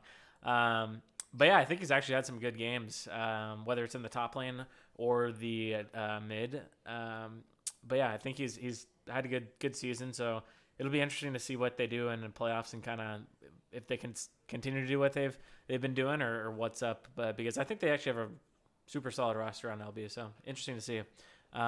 Reese, back to you. Okay. Next up, I've got Benson and then 900 Slimes. Okay. I still think Benson is. I hold him high up for standard wise. I just don't think that his champ pool is super wide, and that he only plays that sort of poke champ assassin style most of the time. So that's why I have him there. And then 900 Slimes, I think he's going to be ready for playoffs. I think him on his artillery mages is right what LB wants, and they win games pretty much single-handedly off his performance. Sometimes I'm thinking of some Xerath games, some Vel'Koz games. So I'm excited to see how he shows up for playoffs. 100%. All right, Zach, you're up. My 7 spot also goes to Benson. Okay. Another one of those situations where just a former top guy in the league just kind of fallen from grace a little bit. Last season you were always terrified of him getting at least like a triple or a quad on LeBlanc level 1. I don't know how he did it, but every game he did it. This season, whether it's like kind of internal conflicts with team rosters and stuff, don't know, but just haven't seen a bunch of carry potential out of him. Mhm. And then my number 6 spot goes to Ben Vermillion. I think like myself, he's had a little bit of an off season. Somebody mentioned with the jungle pool being the way it does, it really like kind of just annihilates his pool. So just been having a rough go of it that way. Yeah. All right, Austin, you're up. You got 4 in a row. All right, so starting at 7, I got 900 Slimes. Like everyone said, might have trolled a little bit, but I do love his creative playstyle. I love the artillery mages. You got some Alistair and Blitz that were looking good there Yeah. for a minute. I think LB just slumped near the end of the season. For number 6, I got Vermilion. I think he has a great champ pool of control mages, but kind of like Zach was just saying, just don't really play for him. Doesn't get a whole lot of attention. So just how it goes. For number 5, I have Con Artist. I thought, at least maybe this is just recently biased, but the ASOL, probably the best ASOL in the league, and kept, I forget who they were playing against, but kept that game going on for 50 minutes or whatever it was. Definitely really good there. And for number 4, I have Bungarud. Really like his aggressive play style, and then him being able to play like the Jace and the Tristana opens up those AP carries from bot and jungle. So I think that's been really good for his team. 100%. All right. And Zach? So my number 5 is going to the mid laner who I think single-handedly kind of keeps his team together at this point in the season, which is going to be Parsifal 13. I think he's like the one kind of shining star in, not to sound like extremely rude, but is a bit of a train wreck right now. I hope that changes for playoffs and they can get their game scheduled, but I mean, I don't know how many FFs they've had in the last 5-6 weeks. Quite a few. So it's been hard to see them, but yeah, hopefully they bring it back for playoffs and we can see them do well. Yeah, for sure. And then my 4 spot is gonna go to a really bad Zed. Nah, that's just criminal. I Yeah. think That's he is a just very straight I don't know good about player. that. I think he's a really good player, but I mean, Trevor, you can agree with me. It's a duo lane. Like when you No. play You are against high. when you play Yeah. against Helm, that's a 2v1 lane. Top laner. Um, You know, I don't even know he that has guy. to be off And that. then he does really great things with his leads, but I do think he gets the 4 spot for me. All right. And Reese? Copy paste the Parzival in 5th. Same exact reasoning too. He's generated some leads on some stuff like Vladimir and Victor, and just completely taken over a few of the wins that they have. And so I respect that for sure. And then next up, I think I'm gonna have to go with Vixperian. I don't know. It's yeah, Vixperian next. I think that he does play a lot of like different styles, but nothing is popping out at me super much. So I can't put him any higher, I don't think. Fair. Yeah. All right. For my 5 and 4, I'm gonna go with Con Artist here. Consistent. Both of these players actually. I can speak with them. Vixperian and Con Artist. Consistent, just not flashy. They kind of play their role, and that's all they've done, which is great. I mean, that's completely fine. But I feel like as a mid laner, you want someone that's a little bit more active on the map. And I know these players have roamed a little bit, but you don't see it as often. And for Vixperian, it's surprising because last season, if you were playing in the Beer League, you definitely know who Vixperian is because the guy won 2 or 3 Player of the Weeks back to back right before the playoffs, which was, also courtesy of One's like amazing playoff run. The guy was absolutely insane. So kind of, I think it was either Zach or someone was saying there's a lot of players this season that had insane seasons last year and then just kind of took the back seat this year. The experience definitely one of them. He was a MVP last season, right? He was. I think so. Yeah. Yeah, he popped off. Absolutely popped off. Crazy. All right, Richie, you're up with 5 in a row.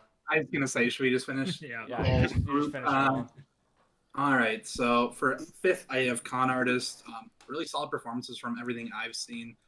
Does kind of switch between some styles of like the control mages. I've even seen some Pantheon in there, so like definitely willing to play different stuff and has shown up on it. And then for 4, Mr. No Rice himself, See Me No Moss.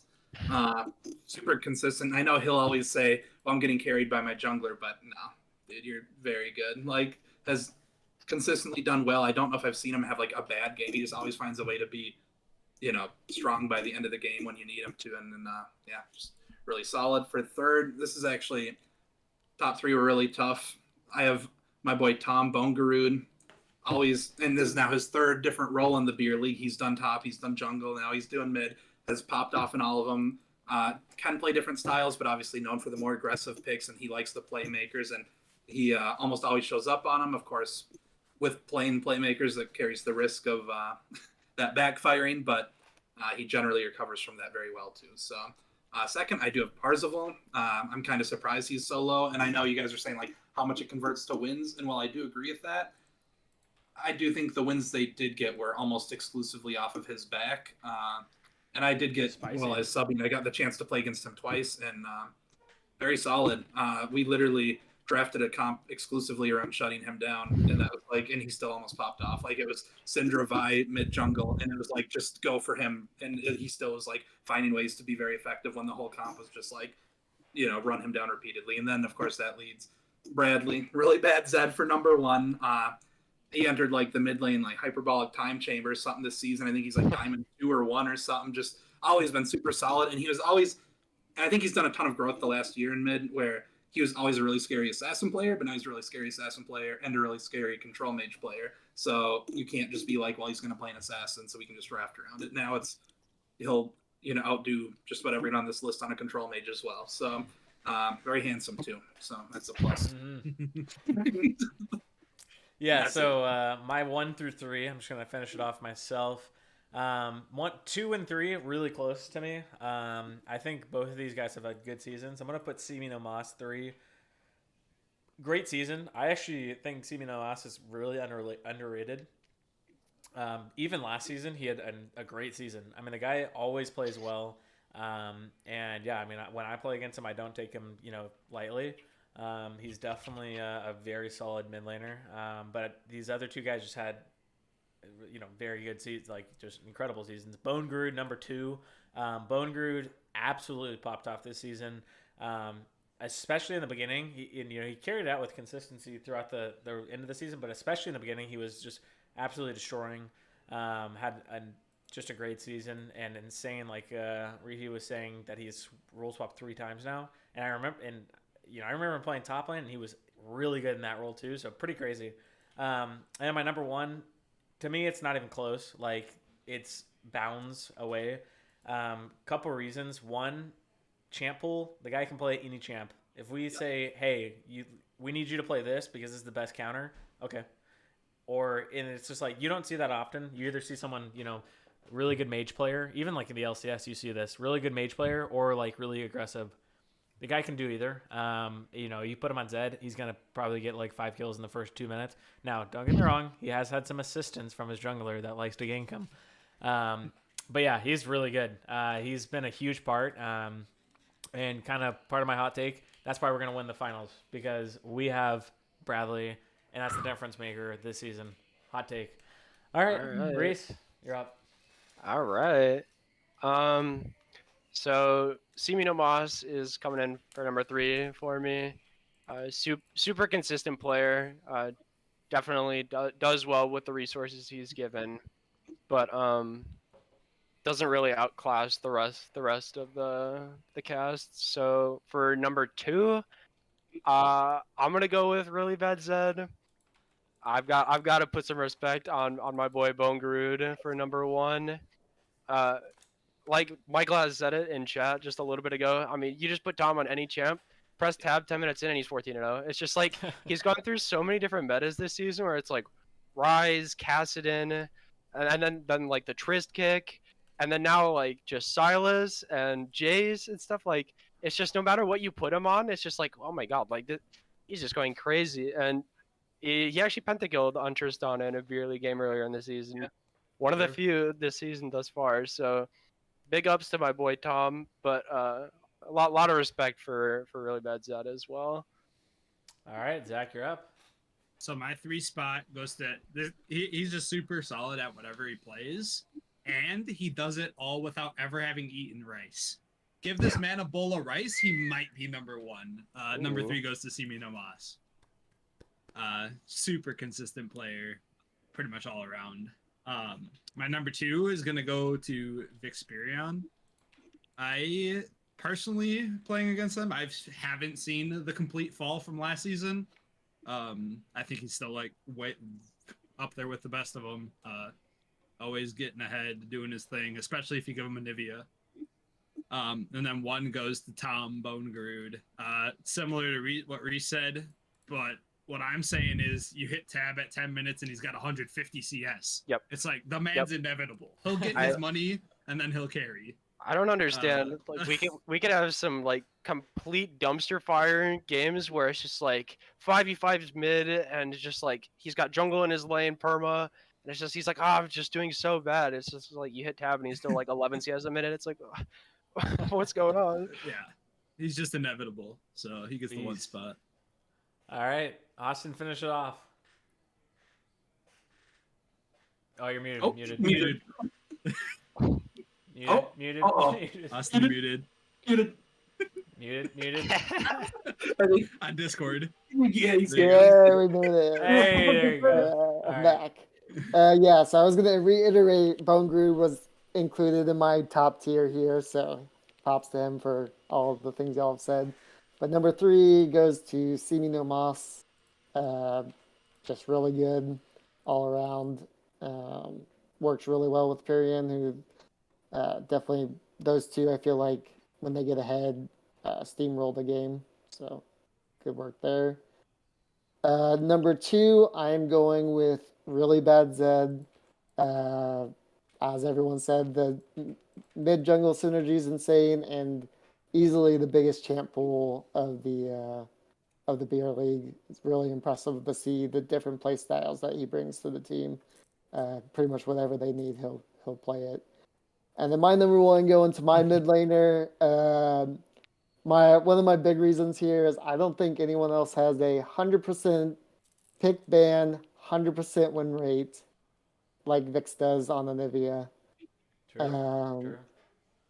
I think he almost always wins lanes, bullies. I see him roaming, something we wanted to work on, and that's what he does.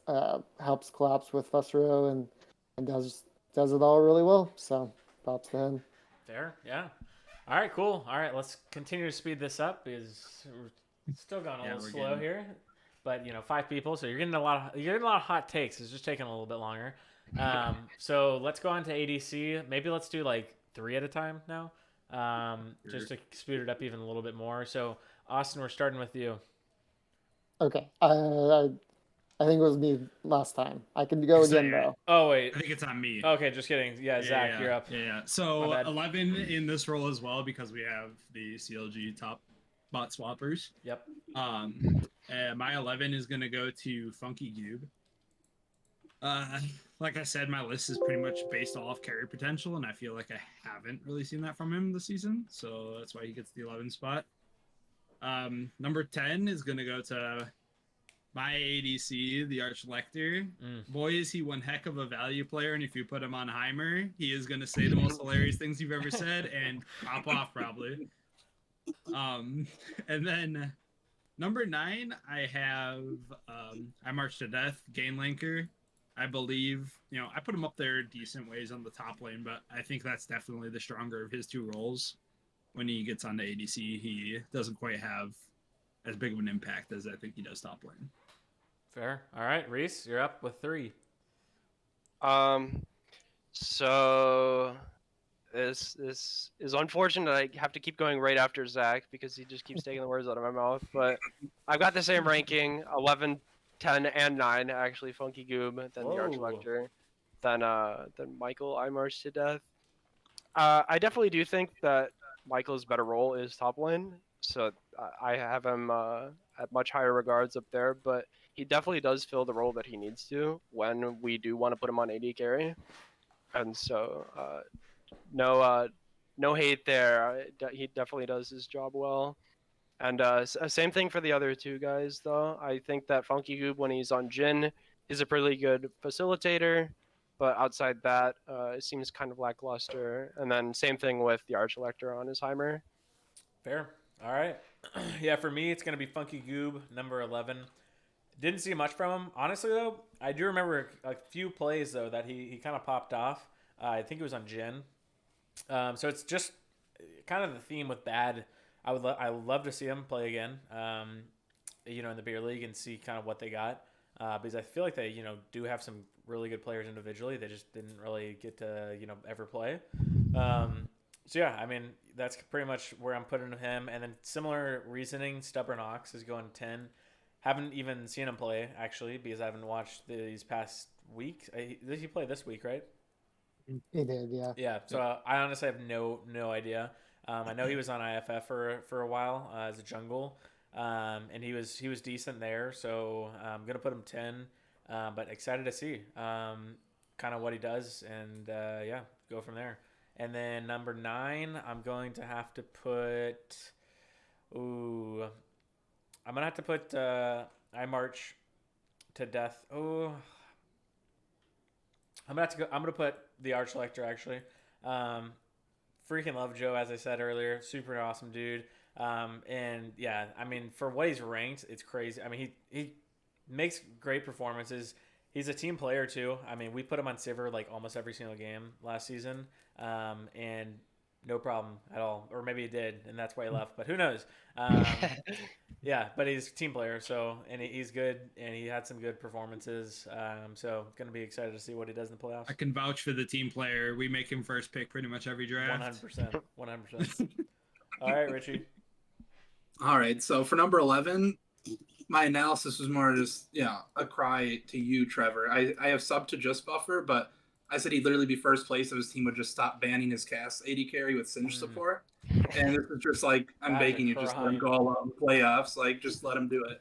Let him do his thing. We gotta be Then number 10, Funky Goob. Kind of the same thing you guys are saying, where hasn't really had like carry performances and has looked good on the Jhin to facilitate the team, but outside of kind of being utility for the team, which isn't exactly. I mean, AD carries, there's utility AD carries like Ashe and Jhin, but that's not generally what you're looking for in the role. And then for number 9, I look like an idiot. I have Joe, the Archlector, so he's number 1 in my heart. No one clears waves like him, and no one puts 3 Heimer turrets in a bush and says they never know like him. And then I said I could put him at 9 because everyone else would obviously have him at 1. So it'd be fine, but here we are. Right. All right, Austin, you got 6 in a row. So we'll go some of his first 2 pretty quick. So Funky Goob, and then Archlector, so 10 and 11 there. And then number 9, I went with Jubilee. He really has the late game insurance carry going, but I just haven't seen it as much this season.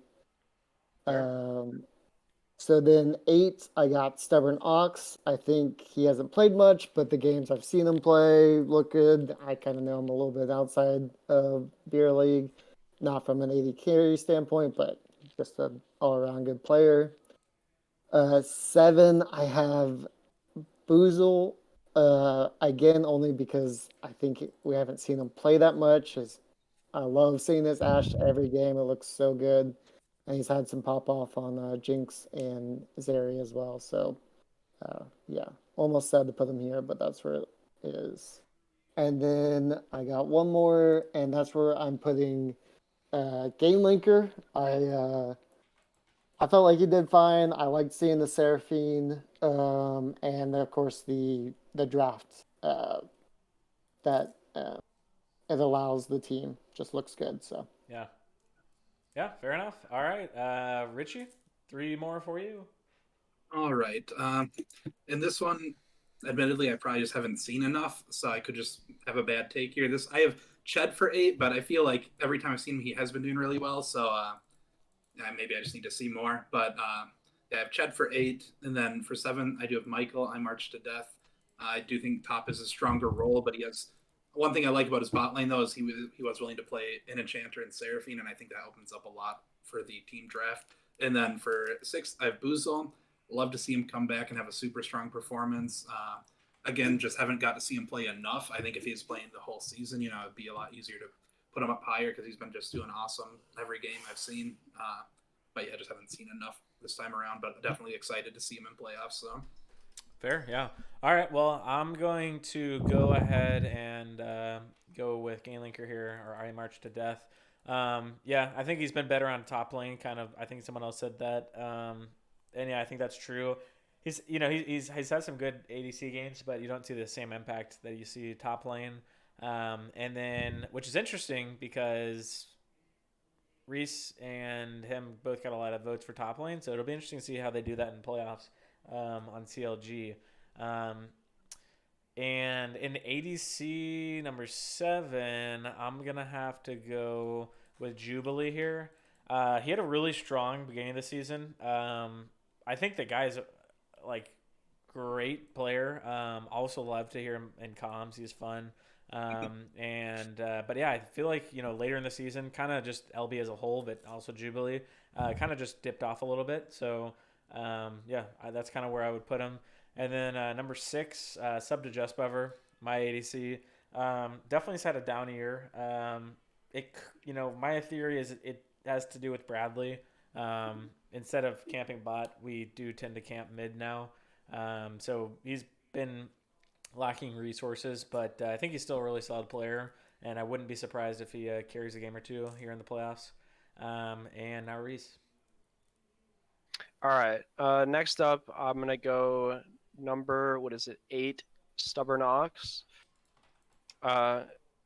Would like to see a little bit more games, especially this role more than others. I feel you have to be consistent because you kind of are responsible for not making mistakes late game because you're responsible for most of the damage. Mm-hmm. So I've got to see more games before I'm able to put him up higher, although he has looked good so far. And then number 7, I'm going to go with Jamie Jubilee for kind of the same reason I think that Jubilee has done well earlier in the season, but is kind of struggling towards the latter half and has had some games where, getting randomly caught out on a hyper carry can be an insta lose for your team. And I just don't want to have to worry about that. Fair. All right, you got one more. One more. Okay. I'm gonna go with Ched. I think that Ched is able to play like a kind of facilitating style with Jhin and Ashe, which works really well with his team, but also is gonna first pick the Jinx if it's up for them. Jinx is super big problem for Beer League, and he does play it, but he doesn't strike me as one of the higher tier Jinx players in the league. Which that's kind of all this tier list is how well you can play Jinx. So True. that's where I have him. All right, Zach, you got 6 in a row. Alrighty. My number 8 is going to be Stubborn Ox. Started out the season in the jungle and now is in the ADC role. And the games we casted earlier tonight, he was looking pretty solid, but small sample size. But I think he does have carry potential heading into playoffs here. Number 7, I'm going to go with Ched. He's there for the team. Nothing flashy, but he plays his role well. Play an Ashe, play, a little bit more of a carry if you need him to, but they definitely play around their like jungle mid situation. And then my 6 is going to be Jamie Jubilee. There's not many champions that I'm more terrified than Jamie on his late game Kog'Maw, because he will just rip you to shreds, and sometimes it kind of goes brazy. My fifth spot is going to sub to Just Buffer. I do think he was like a top 3 ADC for me last season when we did this. Fallen down a little bit, a little bit less focus on him now. Still pretty solid ADC overall though. 4, right? Are we on 4 now? Mm-hmm. 4 is gonna go to Donovan. For me, he plays, the carry picks, the standard beer league champions pretty well. I don't think he carries as much as my next 3, so I think 4 is like him right on the cusp of being that carry that his team needs, but not quite there. And then you want me to do 3 as well, or do you want to save top 3 for the last round? Yeah, you can do 3. Okay, my 3 is Boozle.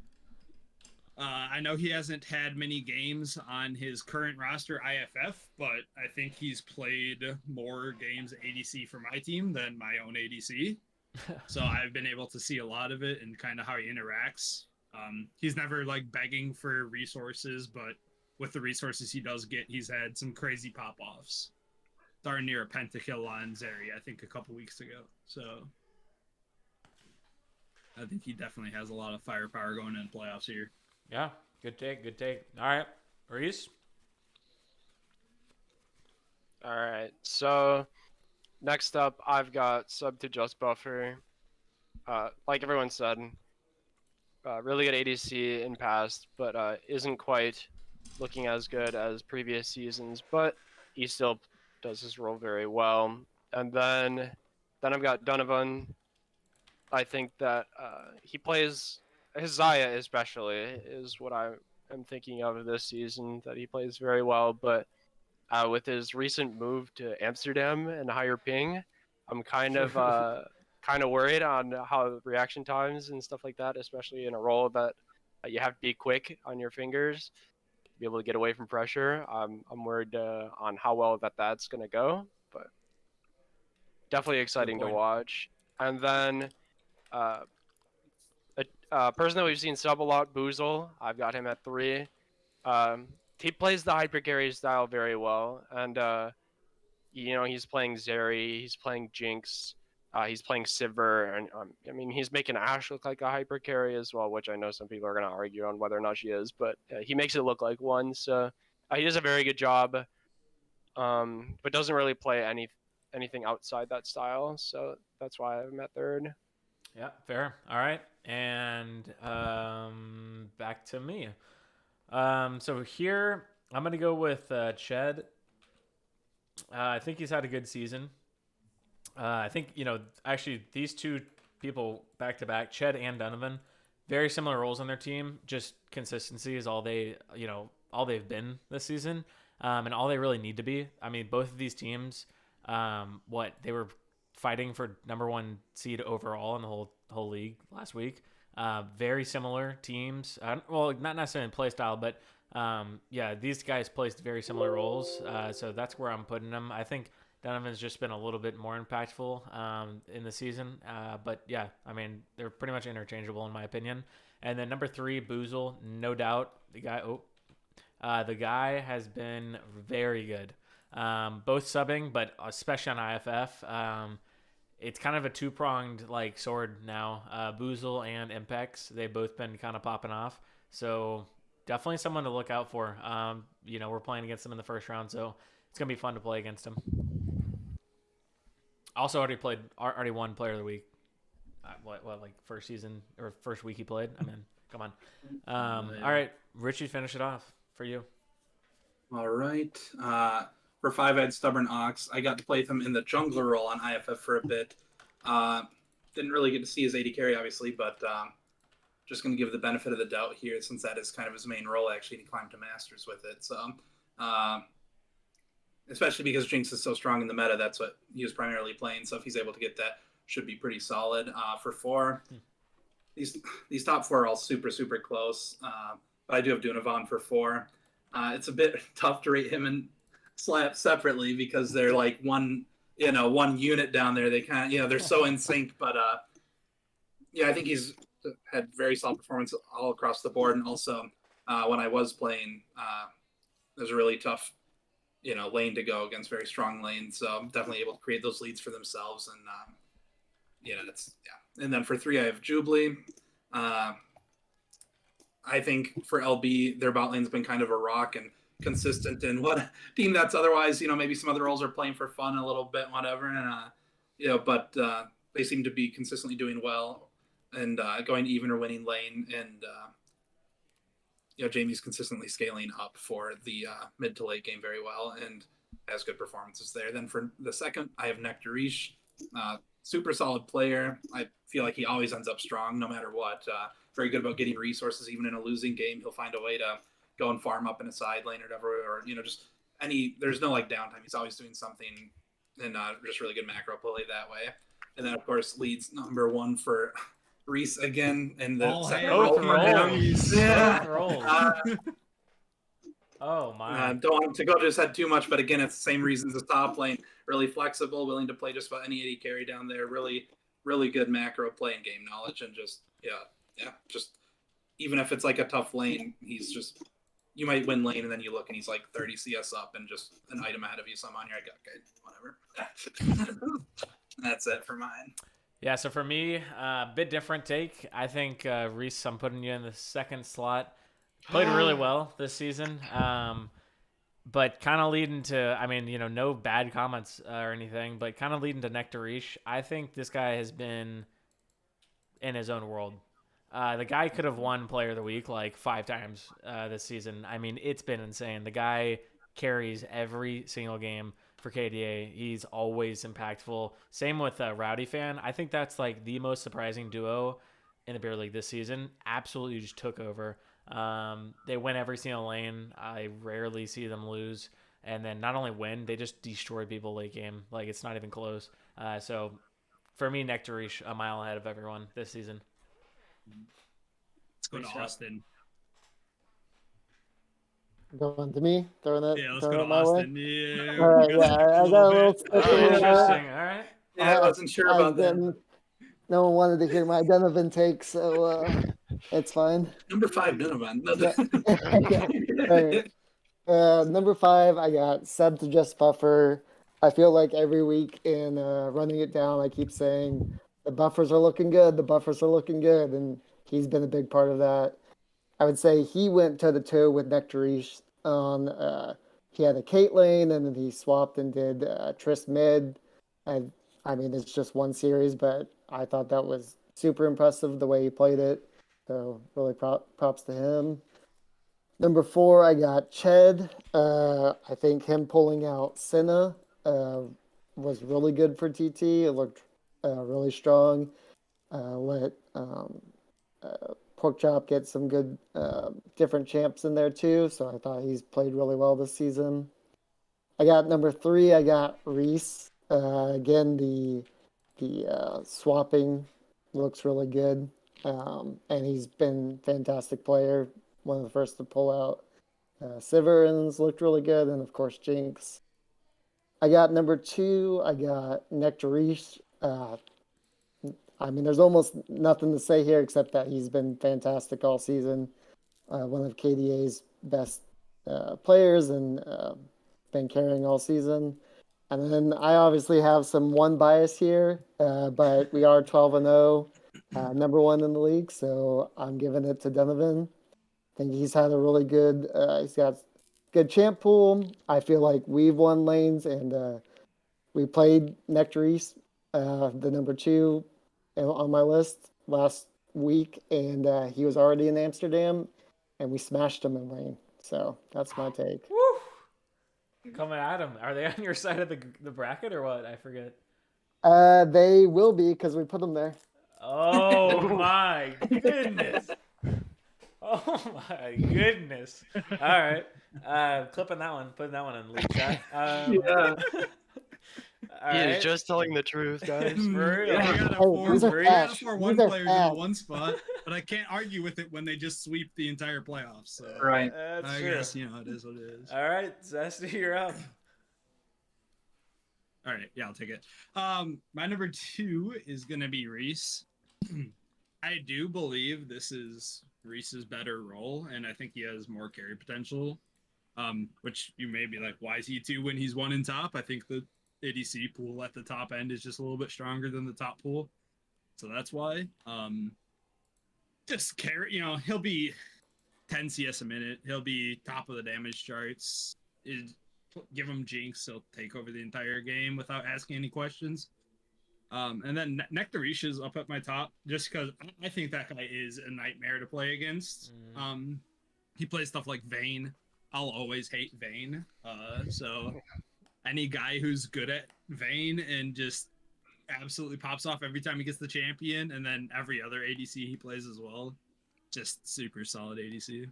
Such a top lane take. Vayne. This guy Vayne plays is the worst, Vayne. bro. All right, Reese finishes off. I mean, his Vayne is pretty notorious. I'll give him that. But I think it's interesting rating AD carries and supports because you tie them with their duos so much True. that it can be kind of hard to see them as an individual. Yeah, I think that, if you look at Donovan, plus you just got slapped as a duo, they're up there, and Rowdy plus Nectarish, they're for sure up there. But I think the most important thing for AD carry is going to be able to be consistent and be able to do damage late game. And I think that I can do that, and I have confidence in myself. That's why I'm going to put myself at number 1. Nectarish for sure is able to play the Jinx, the Vayne, the Sivir, Cog Lulu, stuff like that. But and they even get ahead on some of those lanes, which is pretty crazy. But I just have the confidence in myself to know that if I'm on my game, I'm gonna be able to carry. So that's why I have myself there. And I can play Karthus, the most OP champ of the game. Yeah. So True. Well, True. Fiddle, but second. Yeah, most of them. second. Okay. Okay. It's all right. I wonder what Fiddle's presence will be in the Beer League playoffs. What are you thinking, Well, 0? I'm not playing, so Yeah. maybe 0. But if I was, Yeah, there you go. All right, and finally, support. The support's been waiting real long in chat for this, but hey, we're finally here. So let's just do 3 again, and starting out with Reese this time. yeah, I can go first. I'm gonna go number 10, Sarah.Waves. Seems kind of hit or miss and has a pretty small champ pool, but does play those few enchanters pretty well, so I will give her that. And then number 9, I'm gonna go with Lucy Lulu. Struggled to see some consistency, especially with a lot of their team swapping issues that they've had, and trouble finding a consistent roster. But definitely does play a lot of the enchanters pretty well, but has been playing a little bit of the Leona and stuff like that in Beer League as well to do pretty well. And then in number 8, I'm gonna go with Aloe. I think that the guy is an absolute monster on like the Blitzcrank and the Thresh. Some of those hooks are like legit game changing. Hitting a hook on a hyper carry just can completely flip the game on its head, which he can do. But I'm kind of afraid that that's what he brings to the table, and you're pretty aware of that. I think that there's a lot of styles that counter that, whether you be playing specific champs like Sivir or Morgana or whatever. But that's kind of all he's got. Fair. All right. Yeah, I'm gonna follow you up with pretty much, no, not even pretty much, the exact same thing. Sarah, just haven't seen a lot from Sarah. Sarah.Waves. So yeah, I don't really have much to say, to be honest. I know she's played like Seraphine a lot, clearly. And yeah, and then Lucy Lulu. One of those things where Lucy played really good season before, was killing it, I think. And then just team inconsistency probably led to some of this, but yeah, just hasn't had too great of a season. And then Aloe missed a lot of the regular season, but I think, since he's been playing pretty well. So yeah, it'll be interesting to see. I don't think any of these supports are going to be like the X factor. It's kind of the main thing with this tier of supports for me. Richie? all right. So for number 10, I have Stuff Buffer, but this is the brilliant mind that brought you Emax Viger support Oh, going my. even Shroud. So Oh, my. honestly, I'm mostly What putting is- Stuff Buffer at 10 because I like the underdog story and I want to feel even better rooting for him. So I and see. then Yeah, and then number 10, I do have Lucy Lulu, which a lot is like tough season. Team right now, unfortunately, is in a really annoying spot with like just roster woes and not being able to lock in a stable roster. Though I do think has a slight tendency to some games just kind of overforce an all in and randomly will throw a lead or throw a lane a little bit by just kind of forcing a bad fight. And then for 8, I do have Sarah Dot Waves. I'm a little concerned about champ pool size though. I need to see more, but I am a little concerned that if you throw a couple bans, it's going to impact her a lot. So those are my bottom 3. All right, Austin, you're up. I got Sarah Dot Waves at 10, Lucy Lulu at 9, similar to what everyone said. I have IFF's support, Dainka. I'm sorry I'm butchering the name. I just haven't seen much, unfortunately, so that's where it is. True. Wait, is Dianca? Yeah, Dianca's. Oh, I think it's it's, not on there Brahms. because their actual roster for my playoffs is bad. Braum support. Oh, interesting. okay, Bromstein. Okay, Yeah. Does well, that change anything? no, because Brom hasn't played support. I Yeah, mean, that hasn't he's had too many done. games. True. He was mid most of the season, so yeah, still fits. All right, I cool. don't know. All right, Zest, you're up with 6 in a row. All right. Big time here. So my 10 spot is going to go to Lucy. I think that when she gets on like something like Lulu or one of her other enchanters, she's pretty solid at them. But I think she has a tendency to get a little too aggressive for things that might not matter in the overall scheme of the game. So a little bit of an off season, I think, for her. Number 9, we have who I think might be one of the most tiltable players in the entire league, which is why she comes down here, is Moonlight. She has Oh. shown some promise on some picks, but I mean, if you've played a game with her, you know that if any summoner spell is ever used to kill her, you will hear about it. Adam. And True. I think sometimes that just brings a little bit of morale down on the team, but Man, I mean, she Um, threw her Luxalt backwards in a game with me and then called me dog shit. yeah, so that pretty much tiltability is the main reason she's low on my list. And then 8 is going to go to Sarah Dot Waves. Some of the same reasons other people have pointed out. Smaller-ish champ pool. Haven't seen too much quite yet. I think she came into that team a little bit past the halfway point, I think, right? Something like that. And yeah, so just not too much on Sarah Dot Waves yet. Stuff Buffer is going to be my number 7. Once again, the bot lane of Elm not really being its focal point this season, so that could have something to do with it. Always hit some crazy Morgana stuns like binds though. Goes pretty brazy on the Morgana. Then number 6, we're gonna have my support Aloe. Sick nasty at the Thresh, Blitzcrank, TK. And as of recent, he's been adding some more stuff to the pool. And I mean, honestly, he might even deserve a higher spot because that man keeps the team morale at an all-time high. Oh, yeah. He is the funniest guy you will ever play this game with. He just has the most out-of-pocket shit and all that stuff. It is the best. I love the guy.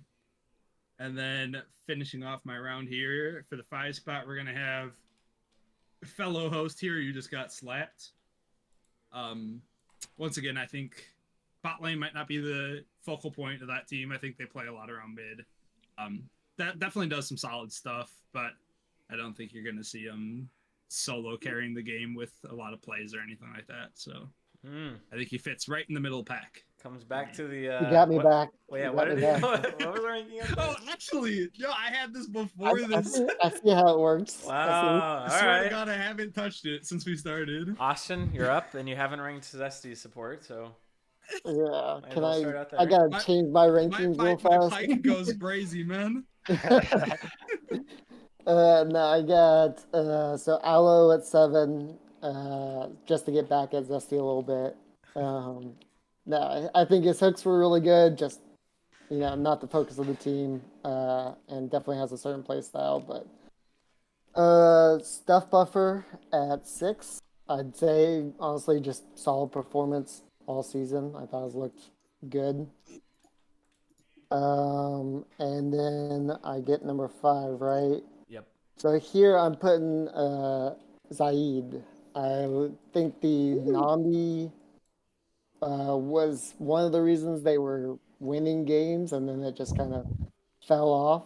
I think still really good at the Enchanters and still looks good overall, but LB in general fell off, and that's why I have them down there. I need Zed to in go the like 5 witness slot. protection though. Zed in the 5 slot seems a little Yeah, hot to you're gonna me get, personally. Nah, I mean I think it's You're gonna get ran down. but yeah. All right, Richie, let's see you. All right, so for 7, I do have Olivia, but I think she's also shown a ton of growth this season. I think the main thing will be a little bit of a champ pool issue. I've seen a ton of good performance on Soraka, Lux, and Seraphine, and I could have just missed games too. But so far, I've mostly just seen those 3. So I'd like to see a little more champ diversity, and obviously, if that's just what's working, then again, why change it? But that is my one concern there. For 6, I have Al. All I have for him is he doesn't miss a hook and is very handsome. That says it all. Nice. Yeah, and then for 5, I do have Ryan Bromstein, suffering from the IFF had to restructure 3/5 of their team a good chunk of the way through the season. Not sure why, but so it's a little tough to get a good read. But I know Ryan's had really good support performances in the past. So if he's going to be in that role, I think it's a good spot for him to shine. Nice. All right. Yeah, I'm going to start mine off with Bromstein. Yeah, I've seen him play support in the previous seasons, and he's been good. So no problem there. Just he hasn't played it this season, so hard to rank him any higher than top. I mean, hard to rank him top 5 for sure if he hasn't played their role really much. So then for 6 for me, it's gonna be Moonlight. Thought she played really well this season. I didn't see anything crazy necessarily out of her, but consistency is kind of this middle of the pack is what this indicates for me. Yeah, I thought she was pretty consistent. Has a good champ pool for 5v5. Soraka, Lux is all right. Seraphine, just those 3 off the top. But and then number 5, it's gonna have to be Pork Chop for me. I thought he's played really well. Him and Shed have been having a good time down there. Kind of similar, just consistent, and think he's good. Really nothing bad about him. But yeah, Reese, you're up with 6 in a row. Okay, so next up, I've got Stuff Buffer. The Buffer boys in the bot lane have been pretty consistent all season, but haven't been the highlight of their team like they have in previous seasons. But together as a duo, I still hold them pretty high and like the consistency that they bring to the table. And then next up, I'm going to go with Bromstein, actually. He's similar to Mpex in the matter that if they show up to playoffs on their A game, I could hold them at a higher point in the standings, but we just don't know for sure, especially with Bromstein. He is kind of you'll see what you get when you get there, but I think that support is where he's going to be most comfortable. So hopefully some better results than some of the games that he had in mid this season, but it's tough to say. I'm excited to see. And then next up, I'm going to go with Moonlight. I think that she's played plenty well this season. We have definitely gotten her value out of her. I think that she might literally be the lowest rated player in the beer league's roster, and definitely bringing more value to the table than what her rank shows. So props to her for sticking this season out and playing pretty well. Do you want me to go more or no? Yeah, I think you got 2 more. Okay, so it's tough for me to break up the bot lane duos to try to figure out like each player's performance specifically. True. That's why I'm going to have to put Zed here at number 4.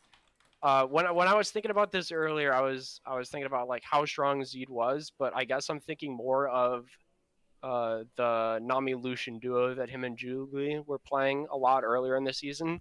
I kind of held that to a high standard, but now that that's not quite as good, I've kind of lost Zed's identity, Does play some of the other enchanters and does play them pretty well, but I don't think it's going to be enough to hold the top of the standings. Fair. All And right. then next up, I've got you just got slapped, Austin here. Still, I think phenomenal player. His recon with Dunny's Zaya is really good. So those two as a duo specifically, I have that very high up in my mind. But I just think it's funny. I'm looking at where I put all of the one players on my tier list, and like none of them are top 3 even, and they are highest standing team in the league and reigning champs from last season.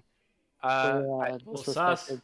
I know Little that's sus. just goes to show you that I'm not in their atmosphere. I don't know what all they're bringing, but clearly they've got it all together as a team and are able to make it count. So Got some secret sauce over there. Something crazy. All right, Zach, you're up. You got 2, 3, 4. Just do all 4. All 4. All right. In my 4th spot, I have Pork Chop Sandwich. I think he's a really solid all-around player. I think he's mainly been playing like the tanky engage supports, like Leona Nautilus type stuff, and he looks really good on that. Number 3, I have Bromstein. If this was a regular season tier list, I might have Bromstein lower, but we're going into playoffs. Brom shows up for playoffs. When he really cares about a game and wants to play well, he will be one of the best supports out there in the postseason here. And then number 2, I have Zeed. He's got an entire fan club dedicated to him this season. So what else do you need to say? The man was just an absolute beast for the first half of the season, and I think he's gonna be trying to show that he didn't go anywhere for playoffs. And then my number 1 spot is probably, what is definitely the other half of the best bot lane this season, which is Rowdy Fan. Like, those two, Rowdy Fan and Nectarish, have been, by far, in my opinion, the best bot lane this season. And I think Rowdy Fan is a big playmaker down there on the picks that he takes into the bot lane. So, Nice. All right. Rowdy gets the 1 spot. Austin, finish it off. I'm going with Rowdy Fan is my number 4. Oh man. I do think it's definitely one of the scariest duos in the league, but yeah, I think a lot of it has to do with our last game of the season. Fair. Feeling that. Number 3, I have Moonlight. I put her up here because I think the swapping AD carry and top is a great strategy for draft, but it's hard as a support to have be in sync with both of them, and you have sometimes they both play Jinx, sometimes they play completely opposite style, so really hard to be able to do that very well, and I thought she's done a good job. Number 2, I have Pork Chop. At the beginning of the season, felt like it was just a Lux one-trick show, but pulling out the Leona and the Tom and especially the roams on Leona have been fantastic. Like, several games, it's just like all of a sudden he's mid or he's in their jungle, and it's really good. And then I have myself at number 1 again. I think we're justified, but that's me coming from the top ranked team. I think I bring more pressure in lane than any other support, and usually have some pretty good engages. So, Yeah. Agreed. All right. And Richie? All right, so for 4, I have Zeed. Obviously, like we've mentioned, the Zeed fan club is well earned. Really strong on the enchanters. Is willing to branch out. I've talked to Zeed a good amount and seen what he thinks is like his support tier list and stuff, and what he thinks is good. Definitely willing to bring some engage and some more unique, what you'd consider unique picks in too, if it's necessary. So I know he's got the champ pool there. So 4 for him. 3, Pork Chop Sandwich. I've actually known Sam for a long time, and he's an incredibly strong player. Really knows the game good. Has great macro and game knowledge, like you guys were saying with like the Leona roaming with the jungler and ganking mid and whatever. Like, just really knows where to be and doesn't really waste a lot of time doing it, and is willing to play like the Lux, like the Mage. You got Enchantress, you got Engage like Leona, so definitely willing to cover all the bases. Number 2, I have Rowdy Fan. Really solid player, and I've seen him win lanes like immediately with a Morgana binding, like before minions even clash. Like just immediately gets a first blood, and him and Nectarisha off to the races, and they know how to use the lead super well. So a phenomenal player and definitely creates a ton of pressure. But for number 1, I do have, he just got slapped. He said it himself, but 12-0 in recent weeks, and when I played, granted, that I will say that week I was pretty much over it, and I immediately quit after that series. But I did decide to play Vayne, which is not lane dominant, but it felt like we could do nothing. And it was even in the lane, I believe it was like Varus Lux, and we did fine there. But it was like, just really a ton of pressure felt with like the picks like Rell and Mumu. You misstep a little bit, and all of a sudden you're getting all in, and either have to burn sums or just die. So definitely well earned there, I think, for the number 1 spot. Nice, yeah. I got Z number 4. Kind of similar to Jubilee, actually, exactly. Kind of ironic that they're in the same lane, huh? Really strong start of the season, and then kind of just trailed off at the end. Think he's really solid, especially on the Nami, as everyone's been saying. Super cool that he brought in a fan group too. It's always cool to see people getting cheered on in the chat. So props to your fan club too. That's pretty sick. But yeah, I think he's a really good player. And my number 3, which seems to be a hot take, which might be, but my own support, Stuff Buffer. Laning wise, he hasn't been the huge impact, but kind of like Arch in a sense. Like he will play whatever we want him to play. Also, he just has a good champ pool for 5s. Likes play the Seraphine. Always down to play Zillion, and who doesn't want a Zillion on their team? And Morgana, like all very support. Well, his support, but yeah, I mean, I think he's played really well. And I think they're gonna, people are gonna be surprised in the playoffs when they're going against our bot lane. And then number 2, I got You Just Got Slapped, 12-game win streak. As I said, Fusaro I think is the biggest part of it, but I think the bot lane is the second biggest part of it. The synergy between you and Donovan, super insane. Yeah, I mean, I think you guys are maybe one of the most coordinated bot lanes, if not the most coordinated bot lane. And I think you've had a good season. And yeah, I mean, excited to play you, hopefully in the finals. So That's number cool. 1 though, Rowdy Fan. This guy has been a demon. I don't even know what else to say. I mean, the guy, it's kind of like mid lane for me, like second and then first, like all the way up. I think there's a pretty big gap here. Rowdy Fan has been absolutely insane. No matter what champ he's playing, he gets his lane ahead, and Nectarisha's looked great, but the reason he's getting ahead is because of because of Rowdy Fan, I think. So big props to Rowdy Fan, probably the comeback player of the season. If I had to give a reward out for that. So yeah. All right, Reese, long awaited 1 and 2.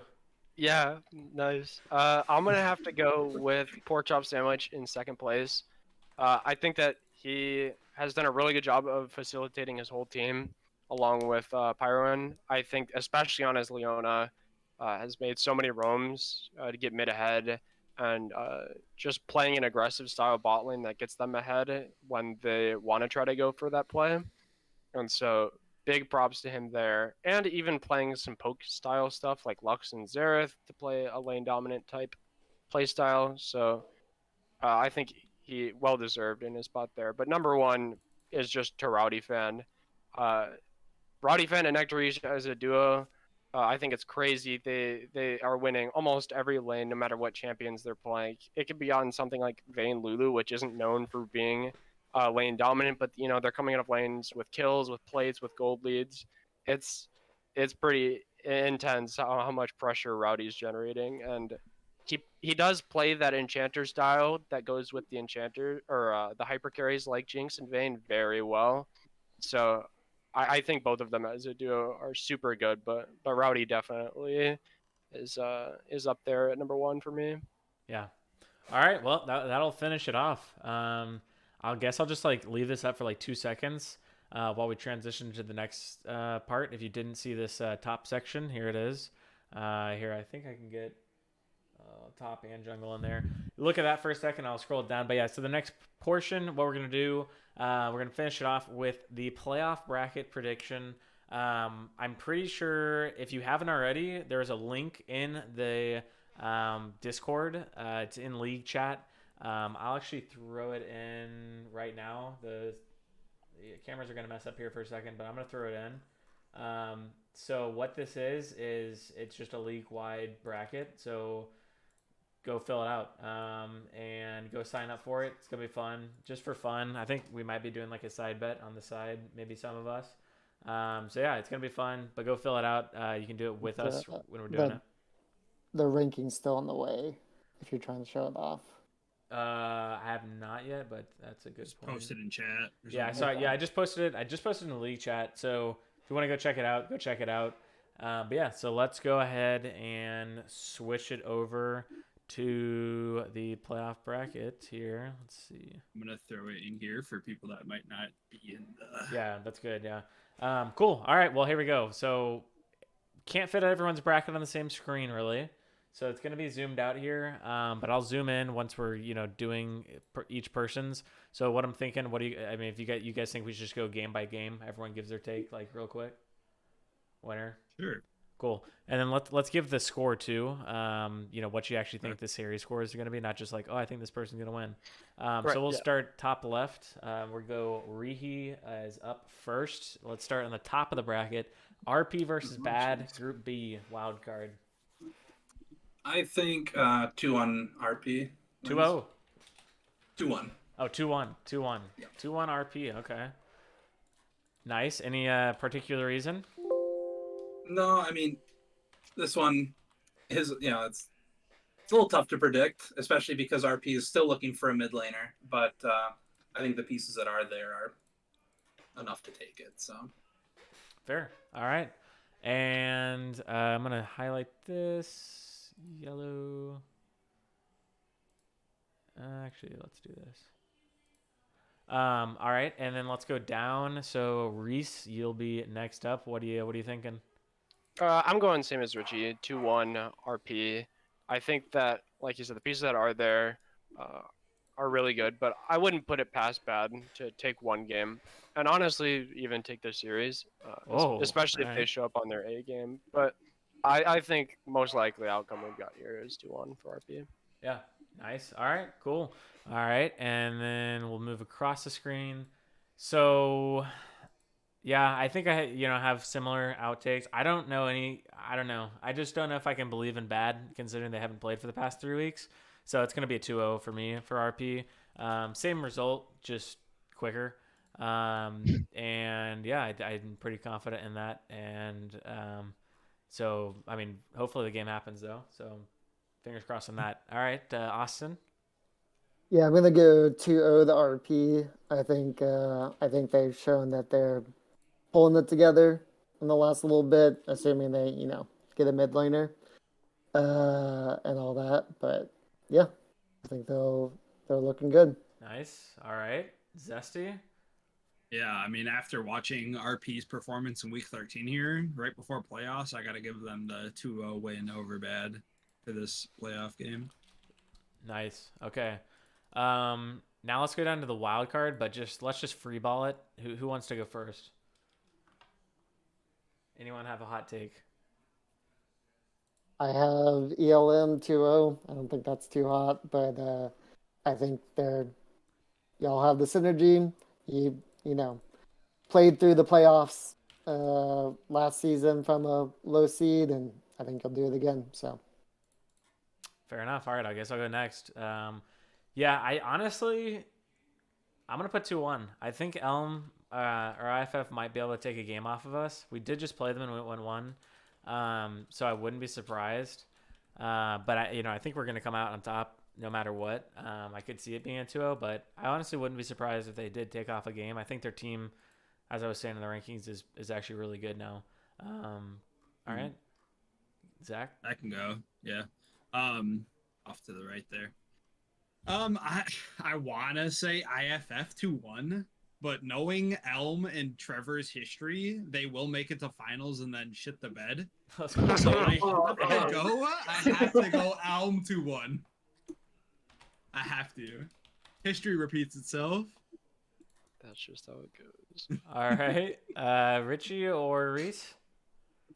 Yeah, I can go. I'm gonna go 2-1 Elm, and kind of like we touched on in the rankings, but it really kind of depends on what Ryan we get to, what Bromstein, because could potentially really pop off there, and could even see a 2-1 IFF there, but kind of depends. So we'll see, but I definitely give the edge to Elm. All right, Reese. This is tough. Either 2-0 or 2-1 for Elm. I'm gonna go with 2-1 though. I think that ELM looks pretty solid. They're gonna be a tough egg to crack, and I'll give them enough credit that they're gonna win. But I don't think they can clean sweep IFF. Fair.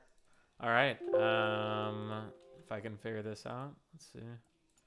Should have done this more properly. There you go. Cool. All right. So let's go on to the second round then. So this is, I mean, clearly things are going to start mixing up a little bit because people are going to start picking up, different winners. So we'll just kind of freeball it again and just go match by match. So feel free to just, say something if you want. So I guess we'll start with everyone has 1 versus RP. So let's start with that. All right. So yeah, 1 versus RP. Sorry, but 1-3-0. Oh, They're just. I mean, they haven't dropped a game. In wait. what, Is 6 this a weeks? 3? Is this a 3 best of 3, right, or best of 5? Oh, I actually I quarters. think might be quarters is best of 3. Yeah. Yeah, I We think win quarters. an extra That's my game bad. just because. No, Yeah, you're good. so 2-0, but yeah. I mean, one's hot, so that's gonna be a tough one. Dang, February. They be winning. All right. Anyone else? 1 versus RP. I'll copy that. So Uh-oh. They're taking over. Me too. I have the same Well, take. Okay. Well, it seems like everyone's gonna have the I same thought I take. had a really hot take. And all right, what's up? All right. Well, everyone's got the same take on that one. It's gonna be a 2-0 for 1. Literally every single person had that. So not much spice here. Sorry, everyone. Yeah. But hey, we're gonna get on to the next part, and we're gonna have some spice here, I think, in a second.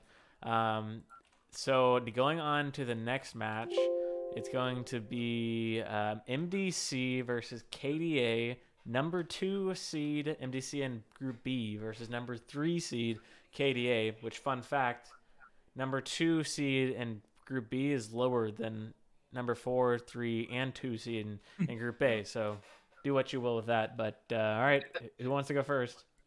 I can just keep starting it off if we want. I got 2-1 KDA wins. 2-1 KDA wins. Okay. Any reasoning? I think it'll be close, and both teams have been looking really good. KDA has dropped a few games, I believe, in the towards the end of the season here, but I think overall they probably had some tough matchups towards the end, and also, I don't know, MDC looked strong for sure, but I do think they've been struggling to play to their identity, I guess. Yeah, that's fair. All right. Anyone else? Oh yeah, I'm gonna go 2-1 MDC. Oh, I think we have what it. There I you think we might drop a game, but I think we have what it takes to close that series out. all right. That's gonna be a spicy series. I want to see Nectarish play Vayne into Heimer. Let's see it. True. You can push the turret away with Condemn. Busted. Ooh. Oh wait, what am I doing? What about the other 2 turrets? No, you don't worry about them. Wait, they're on the other side of the bracket. Right. Okay, 1 second. I'm catching up with all these. Actual good one, Reese. Thank you. Yeah. All right, so let's see.